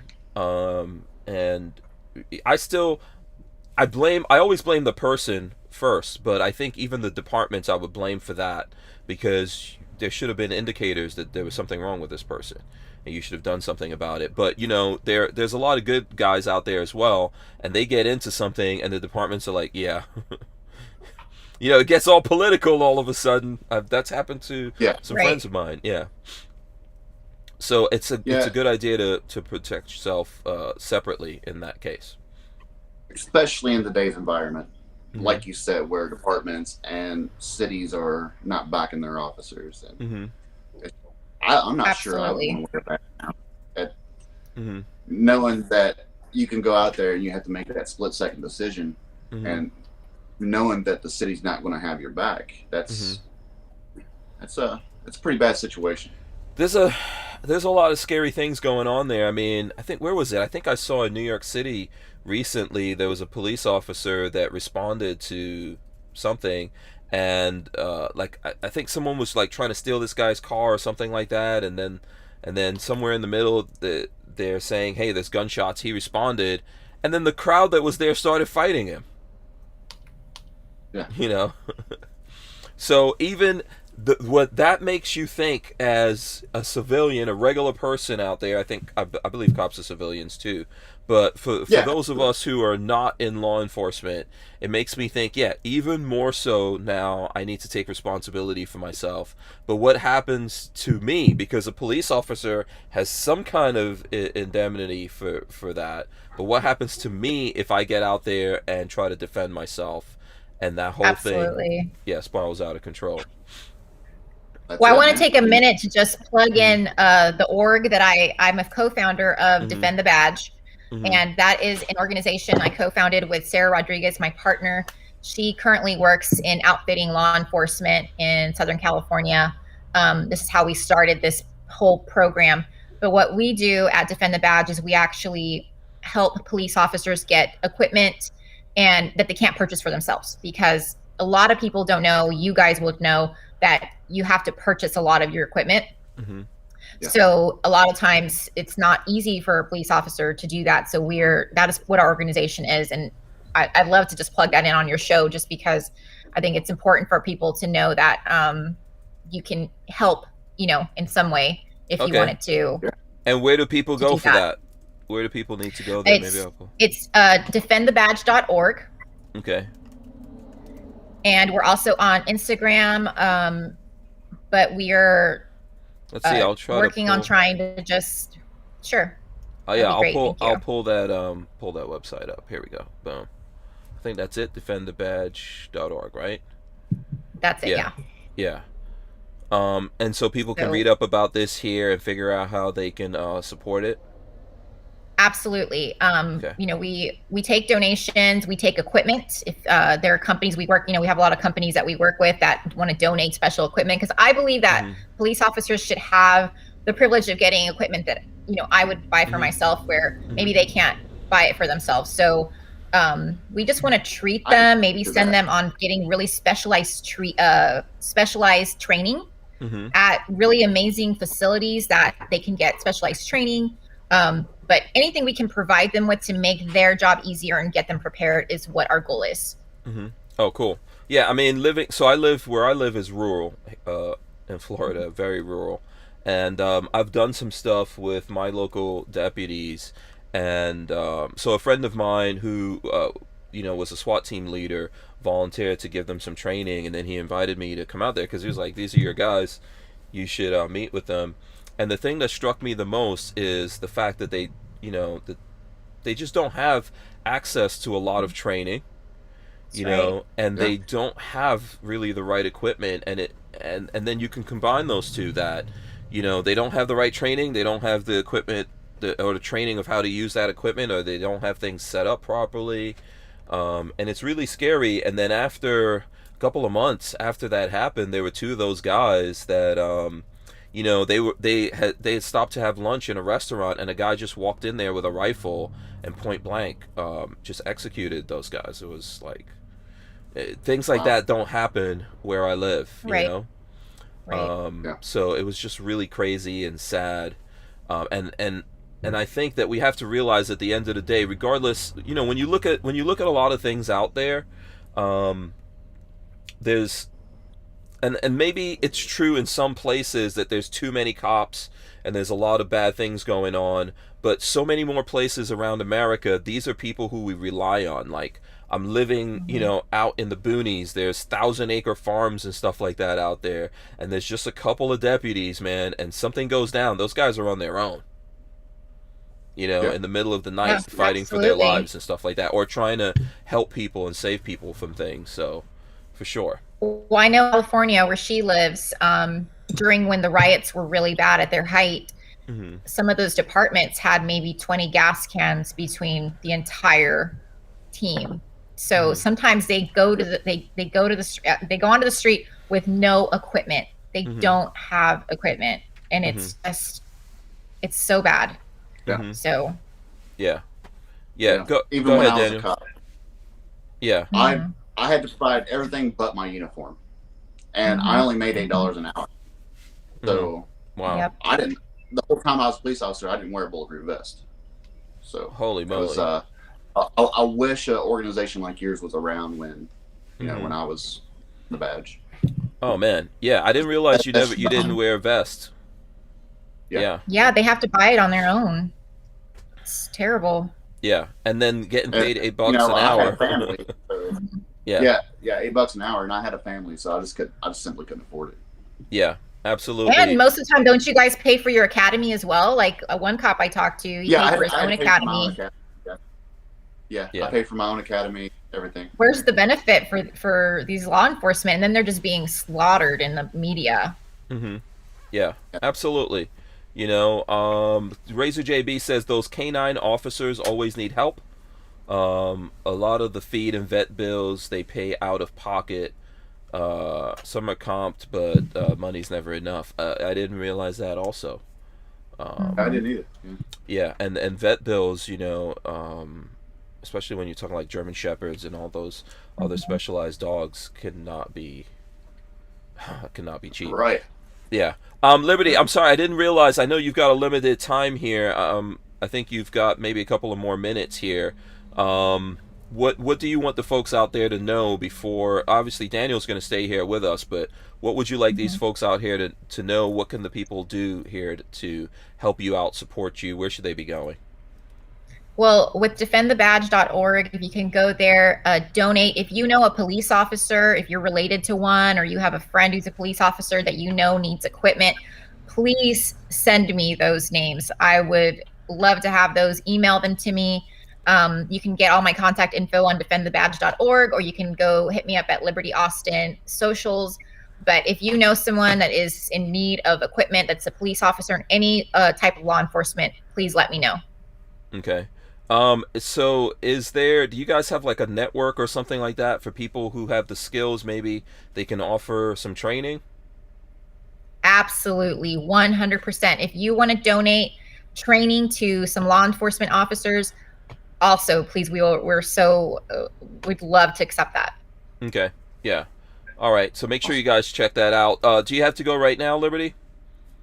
I do. I'm actually heading out to TPUSA event, so I have to pack and get ready to go. Right. Okay. Hopefully we'll get you to come back on. We want to talk. We in the future we'll do some more U.S. Law Shield stuff and get more into that, and talk about different things that you guys have going on.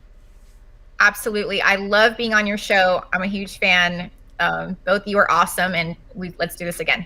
Absolutely. Same here. Say bye to Blondie for us. I will. All right. And have a safe trip. Yeah, absolutely. Right. Look forward to seeing you on the show. Bye, guys. Bye. Yeah.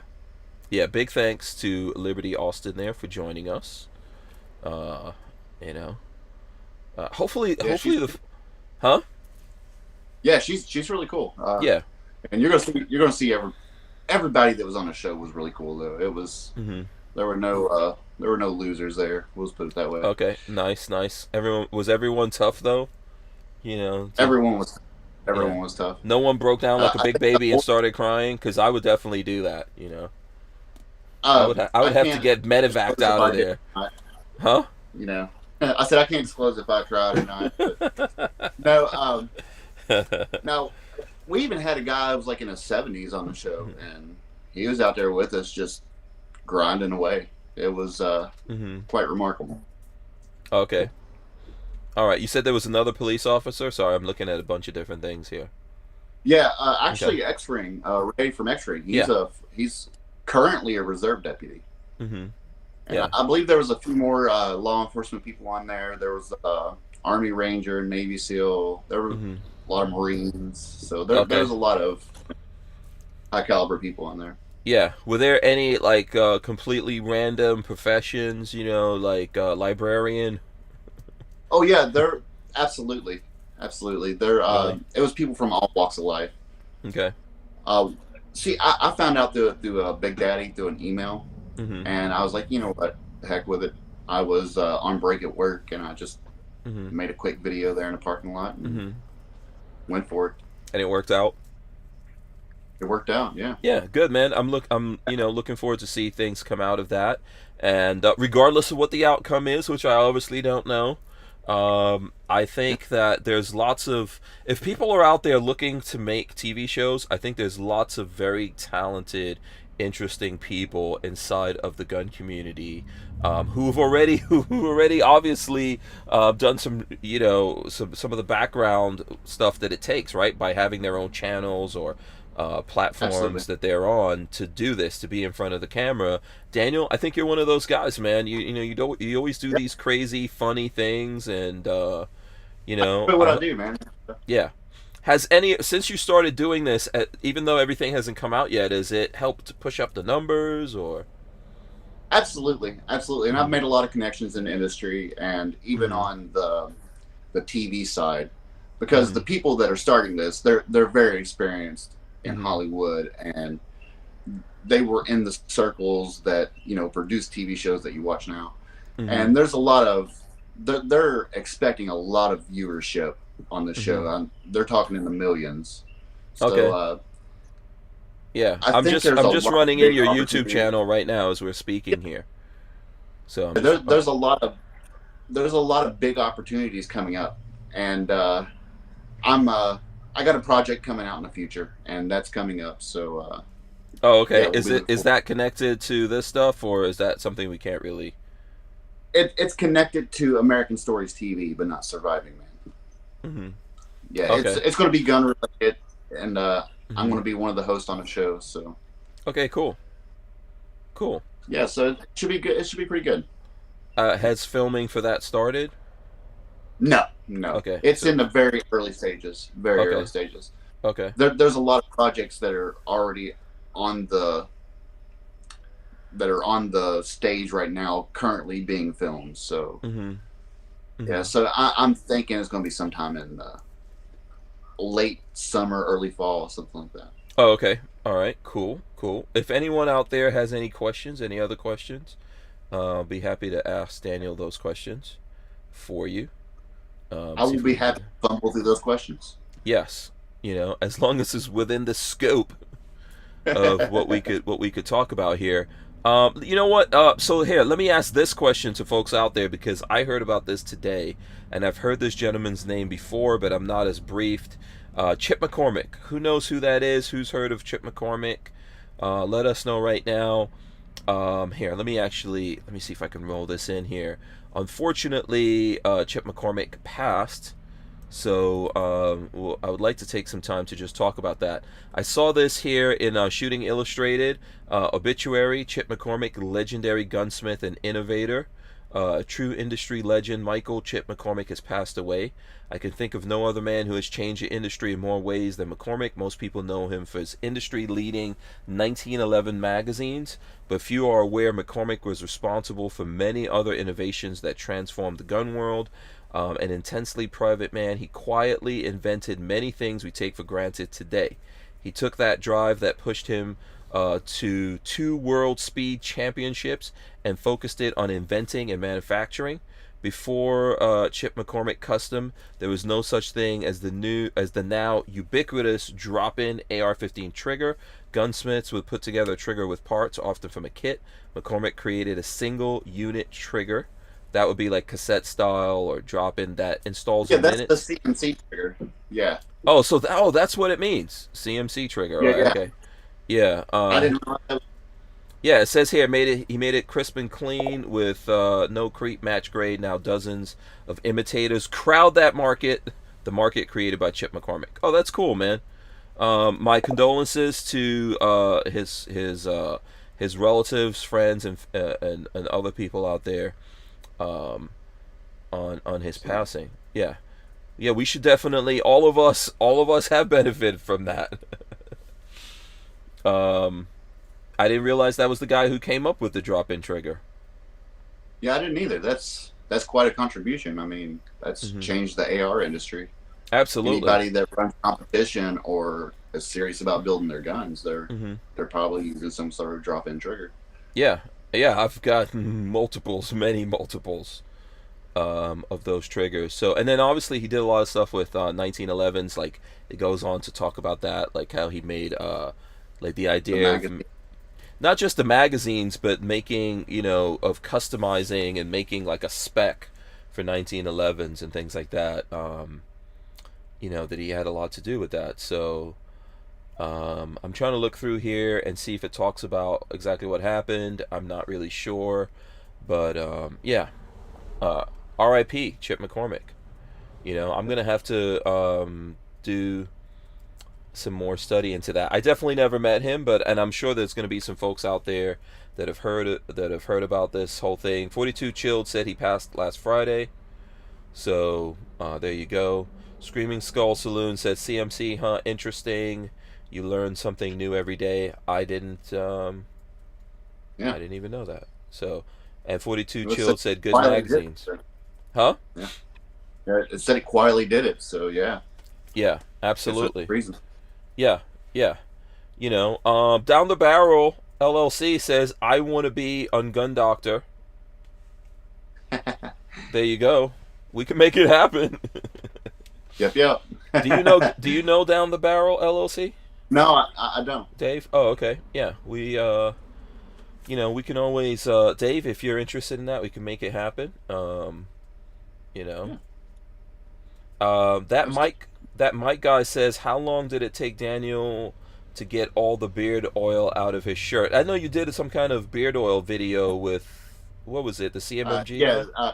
CMMG, Mike. Yeah, what's the story there? I don't know. You'd have to ask Mrs. Gun Doctor that, because she handled that end of it. Oh. I could see the look on her face as I was pouring it. It was a look of like, oh boy. Yeah. So tell us the story behind that. What's the deal with that? Well, let's see if I can pull up that video. We were just down at range day, and I was talking to Mike. I asked him how he kept his beard so stylish and straight in that Georgia heat, and he started giving me the layout. So I was like, hold that thought. I want to get this on camera. So we caught a moment where the guns weren't firing, and I got an interview with him. And he gave us beard advice. So, okay, let's see if I can roll that in here. There we go. That Kool-Aid shirt, I think, was one of the coolest shirts from the absolutely event. Yeah. I haven't even taken mine out of plastic yet. Oh, he did. Yeah, he's like, I really want that shirt. So. Yeah, I haven't. What is going on here? That was my first time doing green screen. So. Oh. It looks like you were doing a checkup to see if you're pregnant just now. So let me see if I can go forward here to the part where... That was the oil back there. Yeah, it was back there. Oh. You. Oh, hey, oh right boy. What is happening? Okay. Yeah, no. All right, you look like you're enjoying that. You guys are gonna have to go look at that video and comment and share it and all that. Absolutely. Yeah. 42... Yeah, he was explaining that beard oil is actually for the face and not the beard. And that's something I wasn't actually aware of. I was just ignorantly putting it in my beard. And yeah, see, your beard actually draws oil from your face, as he explains. That's how you get a well hydrated. Oh, I see. See, you're dropping science now. Are you going to be some kind of beard oil representative going forward, like a spokesmodel? I've had offers to affiliate with some companies, but I don't know. I'm not the guy to give advice for looks or beauty or anything. Right. in What's that the nature. secret? What's your beard secrets? Do you have some beard secrets? No, I just I keep it clean, and I trim this thing constantly. This is, believe it or not, this is trimmed, and yeah, I'm constantly working on my beard. How are you trimming? With a scissors? What are you doing here?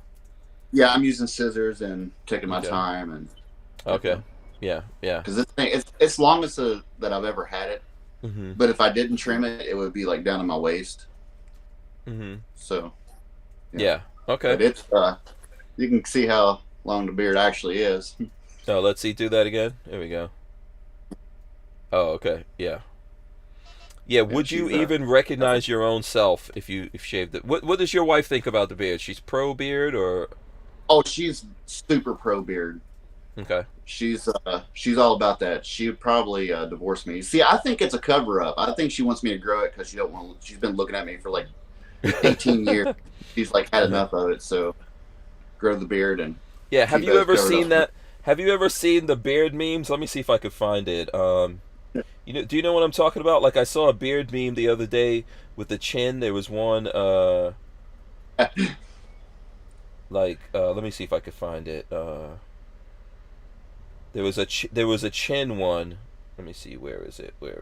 I'm gonna have to look through. Do you know what I'm talking about? You ever see those? Oh, here we go. Oh yeah. Here we go. Hold on, I found it.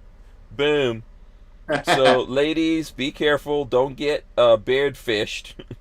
So, the guy looks like this with the beard, but in reality, without the beard, ba-boom. You ever saw those things? My chin may actually look like that under there. I'm not sure. I Oh, haven't really? seen it, so it may have disappeared. Yeah. You're chin challenged? I may be. I'm not sure. Yeah. I didn't before. I wasn't before I grew the beard, so Oh, okay. I'm assuming nothing too much. Yeah, yeah. Do you think But I that's did real? get punched in the face a lot. Do you think that's real in that meme of this guy? No, probably not. It looks pretty photoshopped. Yeah.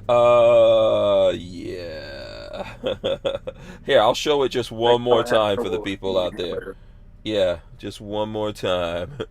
So, this is what the dude looks like with the beard. This is what he looks like without it. Maybe. I don't know. That's probably photoshopped. I don't know. Maybe I'm gonna say it that. might be Yeah, beard fished. That's funny. beard fish. Yeah, I haven't heard that term before. Yeah. I may have beard fished my wife. Yeah. There's some other ones out there. Like I don't know who this guy is, Kamzat or something like that. Here's this dude. This is what he looks like with the beard. No beard. Yeah, that's definitely not him with no beard. That No is beard. I don't know who that guy is. That's the UFC, I believe, welterweight champion. Oh.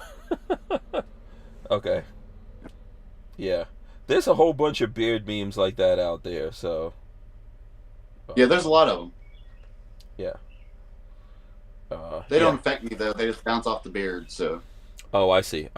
Listen, I've been trying to grow a beard for years, man. Everyone can't do it. Everyone can't grow out a beard, so. No, it's not in everyone's cards. No, absolutely. They grow the goatee as long as you can get it. And I don't know. I think sometimes sometimes you have to create a sense of mystery with yourself, Sometimes I'm like brushing my teeth or something, I'm like, oh, who's that handsome guy in the mirror? Oh, that's me. Oh, yeah. You got to surprise yourself a little bit, One of these days, how would I'll Lola feel about you having a full beard? I don't know if Lola, do you like a beard or not a beard? Or she might like a beard, but not on me. I don't know. I like a beard, but you can't grow one. Oh, did you guys hear that? She said she likes a beard, but I can't grow one. So there you have it. That's the thing. There you have it. Yeah. Why you like the beard, Lola? Is it like more masculine, or what's your thing? And I don't like all beards. She says she doesn't like all beards. Yeah. Yeah. Yeah. It's So not just yeah. every Yeah. beard is attractive. I think Lola secretly has a thing for hairy dudes. I really do. But I happen to not be one. I like You know, I like the I like Indian beards. She likes Indian beard, she dark, says. black, Oh, like, okay. Arabian thick. The Arabian thing. What are you? Okay, woman, that's enough. We don't want to hear Mine anymore. used to be black. You don't want all Mine the used to be details. black, but teenagers and yeah. Yeah. Okay. Do you smoke cigarettes? Right? Is that affecting the beard at all? You think? Do you smoke? I used think to you do. smoke. Oh, I okay. used to. Yeah. Does that I affect? quit. So No, I don't know. does it help or not help? Is it getting darker without it? Was it getting more Gandalf? What do you think? I don't know. See, it wasn't this gray before I went to the desert. We were out in the sun like 11 hours a day with no shade, so I think it kind of bleached it and set in some of that gray early. Right. That's Or some stress you went through. it could have been that. It could have been stress. Some shock to your system. Yeah. A little ass kickery. It's like when you see Absolutely. that sometimes in the movie, like a person goes through something really traumatic, and all of a sudden they have like a little white thunderbolt in their hair or something. I did almost get shot on the show, so. Uh-oh. Okay. That That's was interesting. I probably got a few more gray hairs from that. Oh, okay. Oh, okay. Nice little detail there. That we should. Yeah, look forward to. it was a total freak. It was a total freak thing. It wasn't something that was meant. Yeah. Okay. All right. Yeah. Yeah. We were behind a berm doing some land navigation, and a bullet ricocheted just right, and it caught the top of my hat. Ooh. And I actually felt my hat move, and it pulled some threads on my hat. And whoa. Yeah, it was a pretty interesting experience. What round was that? I have no idea. Okay. There were some new shooters on the other side of the berm shooting, Mm-hmm. and we were supposed to be. And for the most part, it was safe. I mean, you could hear the bullets going overhead from them shooting. Yeah. But none were really close. I mean, you can hear the zings and the pops. Yeah. But Yeah. I've been in that that one, situation before, which doesn't that's not faze me, because you can hear that like Right. when something deflects off the berm or whatever. But yeah, I've never like had that little breeze there. Yeah, it kissed my hat just a little bit, and yeah. I just kept going. Yeah. Oh, okay. Actually, one of the cameramen was in more danger than me, because he was, because it was like a road in behind the berms, and there was another berm on the other side, and the cameraman was up on it, so the bullets were literally going past him. Oh yeah. And I was like, man, you got to get down. And later on, he's like, hey, you saved my life, thanks. So it was. Yeah, man. So yeah, maybe they should have had those guys off the range. Whoever was back there. Yeah, let's see. It happened on the front site, at the front site facility out in Nevada. And the classes were still going on while we were filming the TV show. So that was kind of on us, more or less. Yeah. But like I said, man, doing this stuff, ultimately you take risks. It doesn't mean that it's supposed to be like that. Yeah. And you want to mitigate them for sure. But it's the risk of, like, it's life, Well, it's life.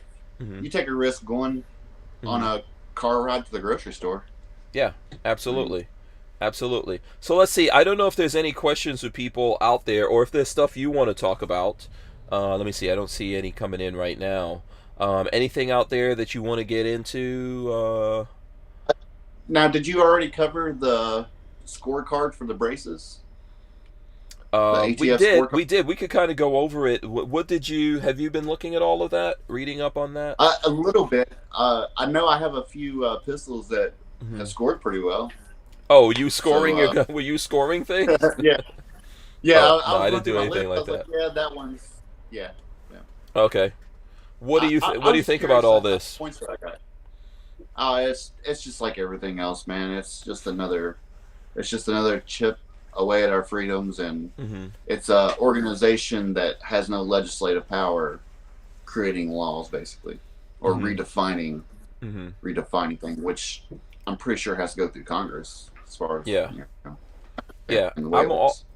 I'm gonna push back against it as much as I can and do what I can about it from that point of view. But ultimately, I'm not complying with any kind of nonsense like that. And that's just the way I feel about it. You know, and I Yeah, hope no. more states stand up to these kind of things and declare themselves Second Amendment sanctuaries and actually put teeth in what they're doing. I hope that happens. We were talking about Texas earlier, right? I Yeah. hope that I don't know what's going on in Texas, and it kind of it's a good thing that they're getting open carry in the way that they are, Right. but I worry about what's happening with the governor, and I think it's the same thing that we're seeing here in Florida. That I know our governor, I'm happy with his performance for the most Yes. part, and people are saying, hey, this guy could potentially run for president and everything. But we have gun control in effect here in Florida, and I hope to see that turn around. But I haven't really seen good signs of the Florida legislature taking a look at those kinds of things. Right. I was kind of curious about that because, like I said, I've paid a little bit of attention to your governor, Mm-hmm. and he's made a lot of moves that I agree with. But like you said, I haven't seen Mm-hmm. much about the Second Amendment. Now, my Yeah. governor, he's an absolute clown here in Mm-hmm. Kentucky, and he will never do anything pro freedom. Really? He's Yeah. Your governor's yeah, a he's Democrat, hardcore right? liberal. I think we've Yeah, talked about yeah, this before. Yeah. So that's been pretty. yeah. How are you guys right now in Kentucky? Because I mean, I know Lola and I, after the IV-88 event, we went through Kentucky. I actually stopped at the Corvette Museum in Kentucky. Oh, nice. Yeah, You ever been up there? yeah, yeah, absolutely. Yeah, it To was. me, that's down there, Oh, but down there. yeah, Yeah. Mhm. that's south of me. Mhm. Yeah, Kentucky's pretty good. We have constitutional carry. It's Mhm. we have a few gun laws on the books that I would like to Mhm. see go away, but that's something we can work at. That's Mhm. something that we are working on. Yeah. Yeah. But so I know when I was going through Kentucky that people weren't wearing masks. Like I went through the museum, you didn't have to wear Yeah, masks and stuff no. like that. So is it getting Well, the is it governor getting better, or you guys still seeing a lot of nonsense from your governor? in the heavily populated areas, the governor he's strong on the Kool-Aid. He's strong on the mass Kool-Aid, but it's the people of Kentucky that is pretty much just we've been walking around with their middle fingers up. Now, Mm-hmm. I haven't worn a mask since the whole thing started. Up Mm-hmm. until I went out west, and Okay. I had to wear a mask out west. So you had to wear it on the plane or just places that you went out No, there? we drove out, Mm-hmm. like just going to different businesses, like going shopping while we were there. You had to wear them, things like that. Mm-hmm. Mm-hmm. Yeah. Um. But it was Vegas, so I'm sure Yeah. that's a liberal city more than likely. It Most is. are. Yeah, it is, man. Vegas is putting and Nevada is putting there's some scary stuff that's in the Yep. works there that they're trying to put in effect as well. So, I mean, really I think Yep. everyone has to keep an eye on their states, and That that's and that's that's what I the worry about the most. that's the key. Don't just leave it in the hands of gun groups. Don't leave it in the hands of GOA and Firearms Policy Coalition. Mhm. Yes, they do their job, Mhm. but you got to make your voice heard. You Mhm. gotta write your representatives. You gotta call them. You gotta Mhm. bug them. Yeah. You really got to There make was your a voice thing heard. I saw from GOA, and I'm trying to see if I could pull it up right now. Um, let's see, where was it? I don't know if I could pull it up, but I think there's a senator or something from Texas that was trying to make a deal on red flags or something like that, and Yeah. GOA did a warning on it. Let me see if I can find it. I don't know. Um, I don't have it immediately here to pull up. If anyone knows of it, oh, here we go. It says, while preparing, let me see if I could maybe pull this up and share this with you guys. Let me see if I could, okay, hold on. It just went real dark here. Hold on, I gotta actually plug in my, I gotta plug my light in here. I think it's John Cornyn. Let me see if I can share this. I'll throw this up on the screen while I'm trying to while I'm trying to do this stuff. Let's see. Can we get that up on the screen? It says, while preparing to fight back against the ATF's unconstitutional regulation of pistol braces, we learned some disturbing news. Senator John Cornyn, a Republican who should be pro-2A, is quietly making a deal with the rabid anti-gunner Chris Murphy to pass universal background checks. We need every gun owner in America to take action right now to prevent what would be Armageddon for the Second Amendment. So that's just part of it there. You guys can I don't know if you've heard of that. I just saw it right before we came on. So yeah, I saw it briefly. I don't know the details of it, but I mean it's happening everywhere. A lot of Republicans are turning the corner and voting the way they would have never voted before. Yeah, what do you think is the reason for that, man? Do you think it's money, some kind of funding? What do you think's going on? I think it's there? money. I think it's money. I think it's pressure from the administration. I think there's a lot of things involved, and I think some people are trying to show that they're good players and they play along. Because it's a cool kids club, no doubt. But yeah. I don't know. All right, got the light back on. That's why people got to get out there and fight, really. Yeah. I think that, like, I've seen a lot of corporations and things like that pulling funding for so usually we had the corporations playing both sides, right? Like giving money to both sides. But lately here, I've seen the corporations get very partisan, and not in like a way that we would appreciate, So yeah, they're just following sync with Hollywood, and because entertainment. Corporations rely on the entertainment industry for advertisement, and I think when they play ball, it just puts them in a better spot. And that's where the free market's really going to come into play. You got just like the TV show I was on, American Stories produced that. That's a completely new company, and the vacuum that Hollywood and the mainstream media created for itself is what allowed them the space to create themselves. So.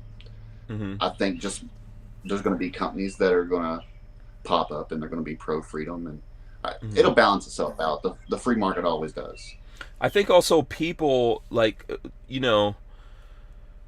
there's this thing happening with corporations that they're going too far trying to be politically correct. It's not right now. I think this has been going on for maybe a year and a half, but for some reason they're just really pushing hard now, and I think at some point that they'll realize that they are going too far and people are going to start pushing back on that, and they'll realize that once people make the conscious decision to vote with their money, because that's what they listen to, that's their language. I mean, the CEOs, they don't have I feel like they don't see themselves as having a stake in the game, so they go where they think the money is, and they think the money is in this new movement of communism and anti-freedom and just everything that America wasn't supposed to be.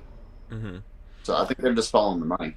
That's all death for corporations. I mean, I don't know if they realize that they're working against themselves. Yeah. Yeah, but I don't know if they see it or understand it to be that way. All right, what other stuff has been happening, man? Like, what else has been going on out there that you're...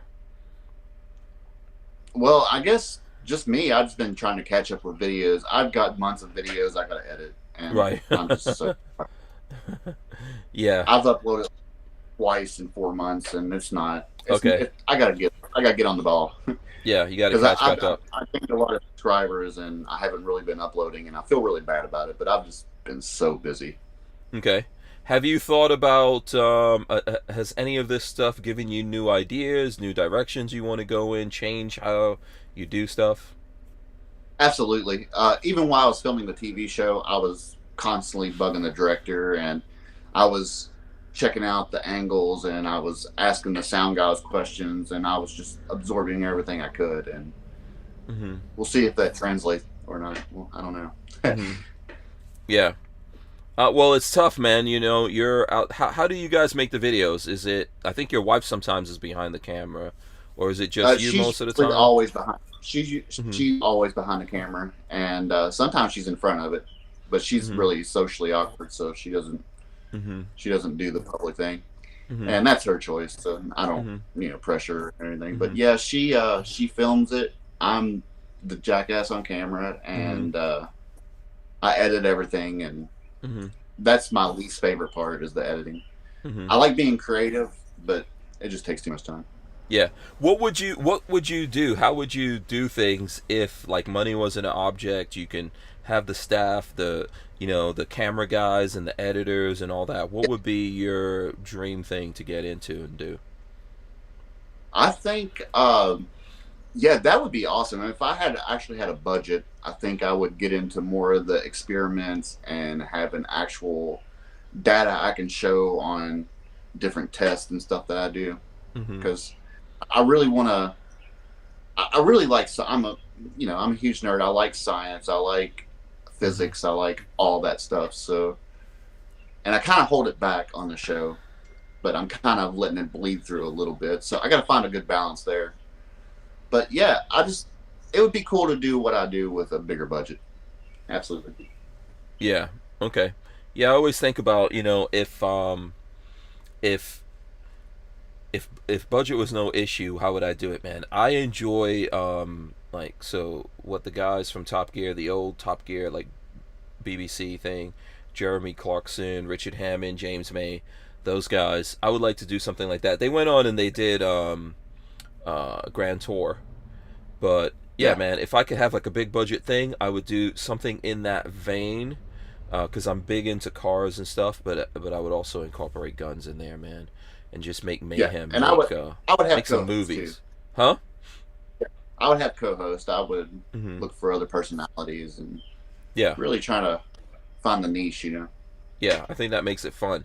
I see the Tyven Show out there. Shout out to the Tyven Show. Also, the Crazy Scotsman coming in there as well.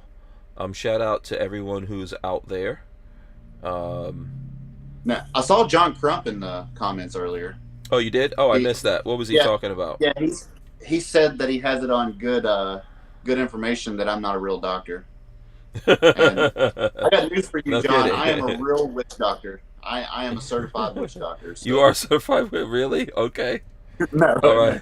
Yeah, let's go through your qualifications for that for a second here. Right. Yeah. You don't want me working on pets or people.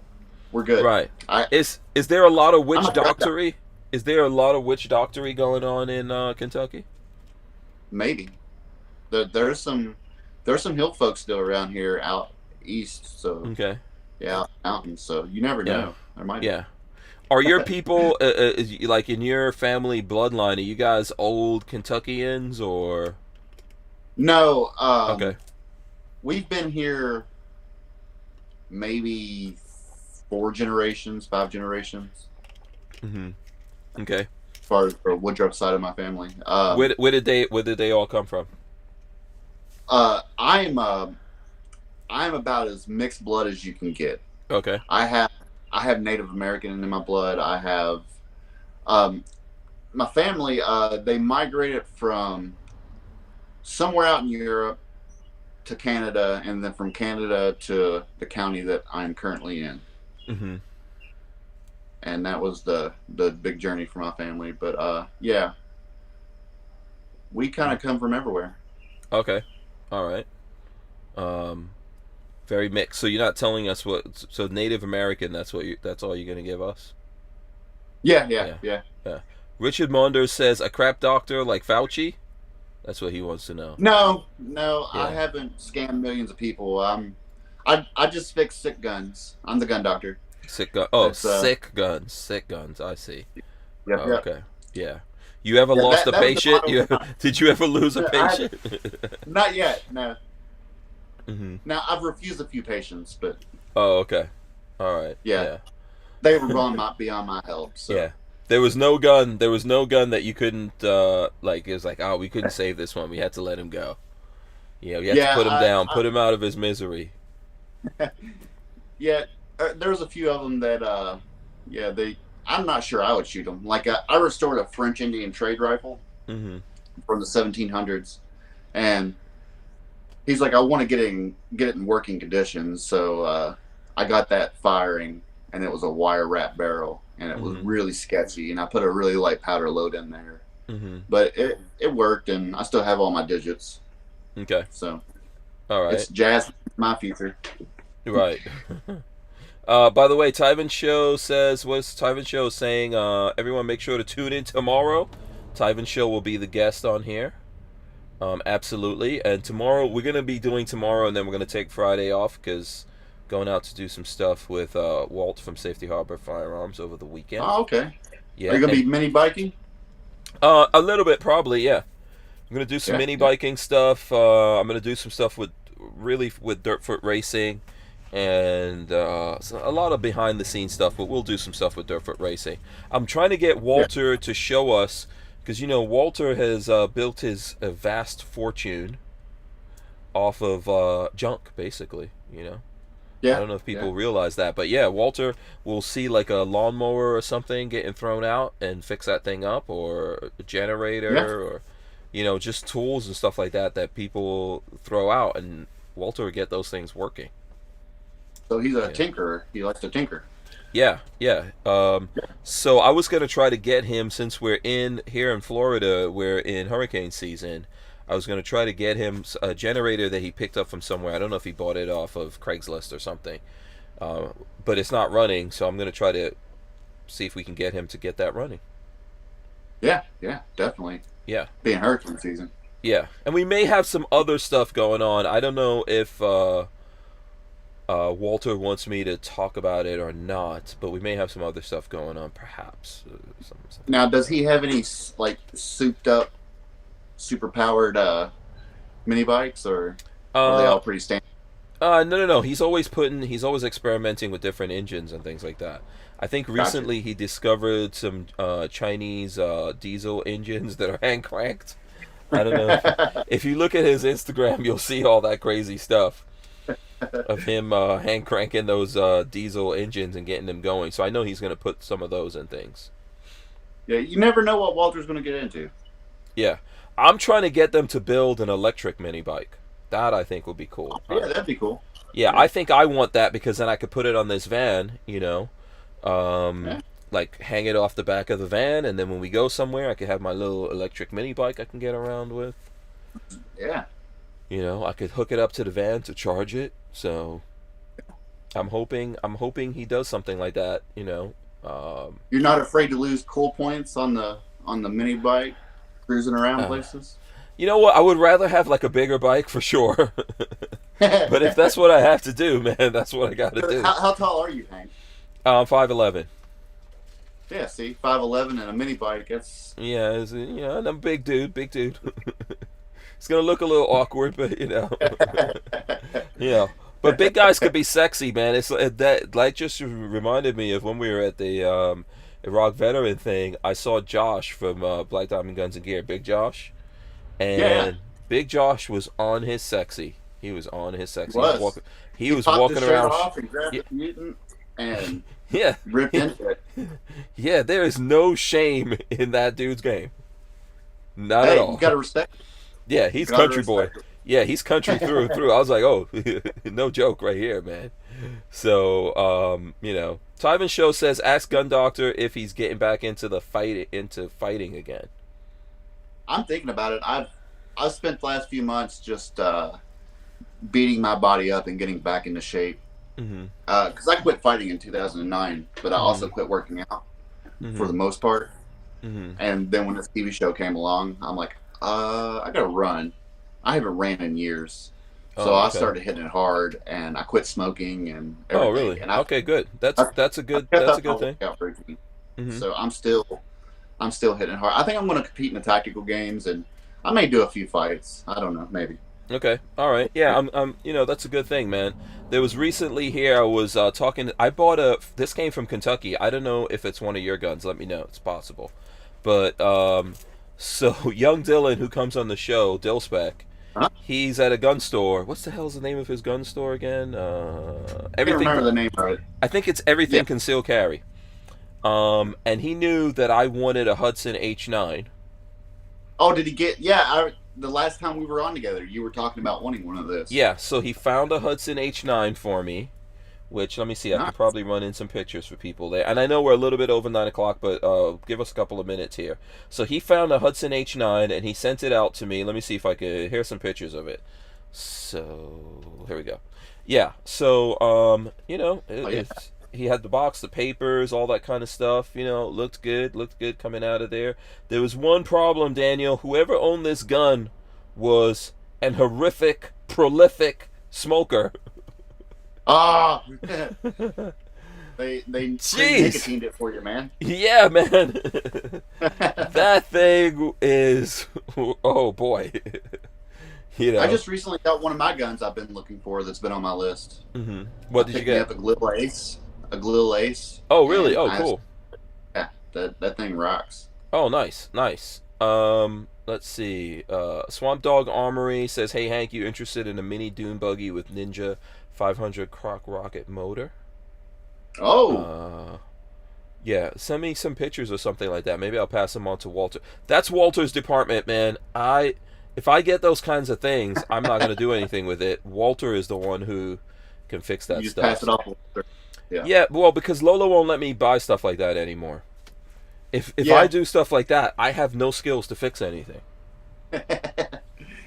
So I'll get into stuff like that, and then it'll just sit there and start. Like I've got a Subaru Boxer motor sitting in my yard that I bought, and Lola's like, "What's up with this thing?" And I don't know. I've had it. It's just been sitting out there for a couple of years. Now, do you have the vehicle that goes in, or? No, I have the parts for a Mazda Miata. I have the front end for a Mazda Miata, and I've got some other parts because what I wanted to do was build a reverse trike. So I got the front end. Oh, yeah. And all that stuff for the Mazda Miata. That was going to go up front, and I was going to get like a motorcycle to put in the back for the one wheel, and then put that Subaru motor there, and I have no skills. So, you know. See, well, that's a valid project, though. Yeah. It is a valid project, but I don't have the skills to do anything with it. So listen, we're over the 9 o'clock hour here, so we are gonna wrap this up. Why don't you tell them? It's past 9 o'clock, right? I'm right on that. Yeah. Why don't you tell the folks out there how can they support you? Where can they find find all your content that you're doing, or your social media platforms that you're on? My biggest platform's YouTube, and it's GunDoctorT.V, all one word except for the TV. It's got the periods in there. You can find me everywhere. It's just GunDoctorT.V. I'm on Instagram, and of course, you can find me on the Surviving Man TV show. And you go to survivingman.com, sign up for the VIP viewing party, and you're good as gold. Yeah, I don't know what the betting odds are yet, but I'm gonna say that GunDoctorT.V Daniel won everything. That's my prediction. I'm predicting that right now. He can't say anything right here. I'm predicting he won the whole thing. I'm predicting it right now. I'm predicting it right. Let's start the odds. Let's start the betting going right now. Make sure you guys go out there and support GunDoctorT.V, of course. Big shout out to Harry's Holsters. Here's what I'm going to do. I'm going to run in the end. We're going to come back, Daniel, and you're going to leave us with some words of wisdom. I want to thank everyone for hanging out with us. Of course, Liberty Austin was great. She came on the show. We enjoyed that. You guys need to go check her stuff out as well and support the different projects that she has going. Let's see. Okay, we got lots of people thanking us. Let me run in the end. We'll be right back here in a second. Alright guys, don't forget to smash those thumbs ups, ring the bell so you can be notified when we go live. We're going to rip the audio out of this and throw it up on iTunes and all your favorite places to catch your audio podcast from. I think it was episode 772 or 73, I want to say, with the Crazy Scotsman that I see out there. There was an issue when we put up that audio, and someone let me know. I fixed it, and the audio's up there, so if anyone missed that and you want to go back and check out that episode, please do that. All right, Daniel, hit us with your words of wisdom. Words of wisdom. Always carry one in the chamber and never pee in the wind. All right, there you go. All right, we're out of here. Big thanks. We'll see you guys tomorrow. Peace out. We'll see you tomorrow. We're out of here.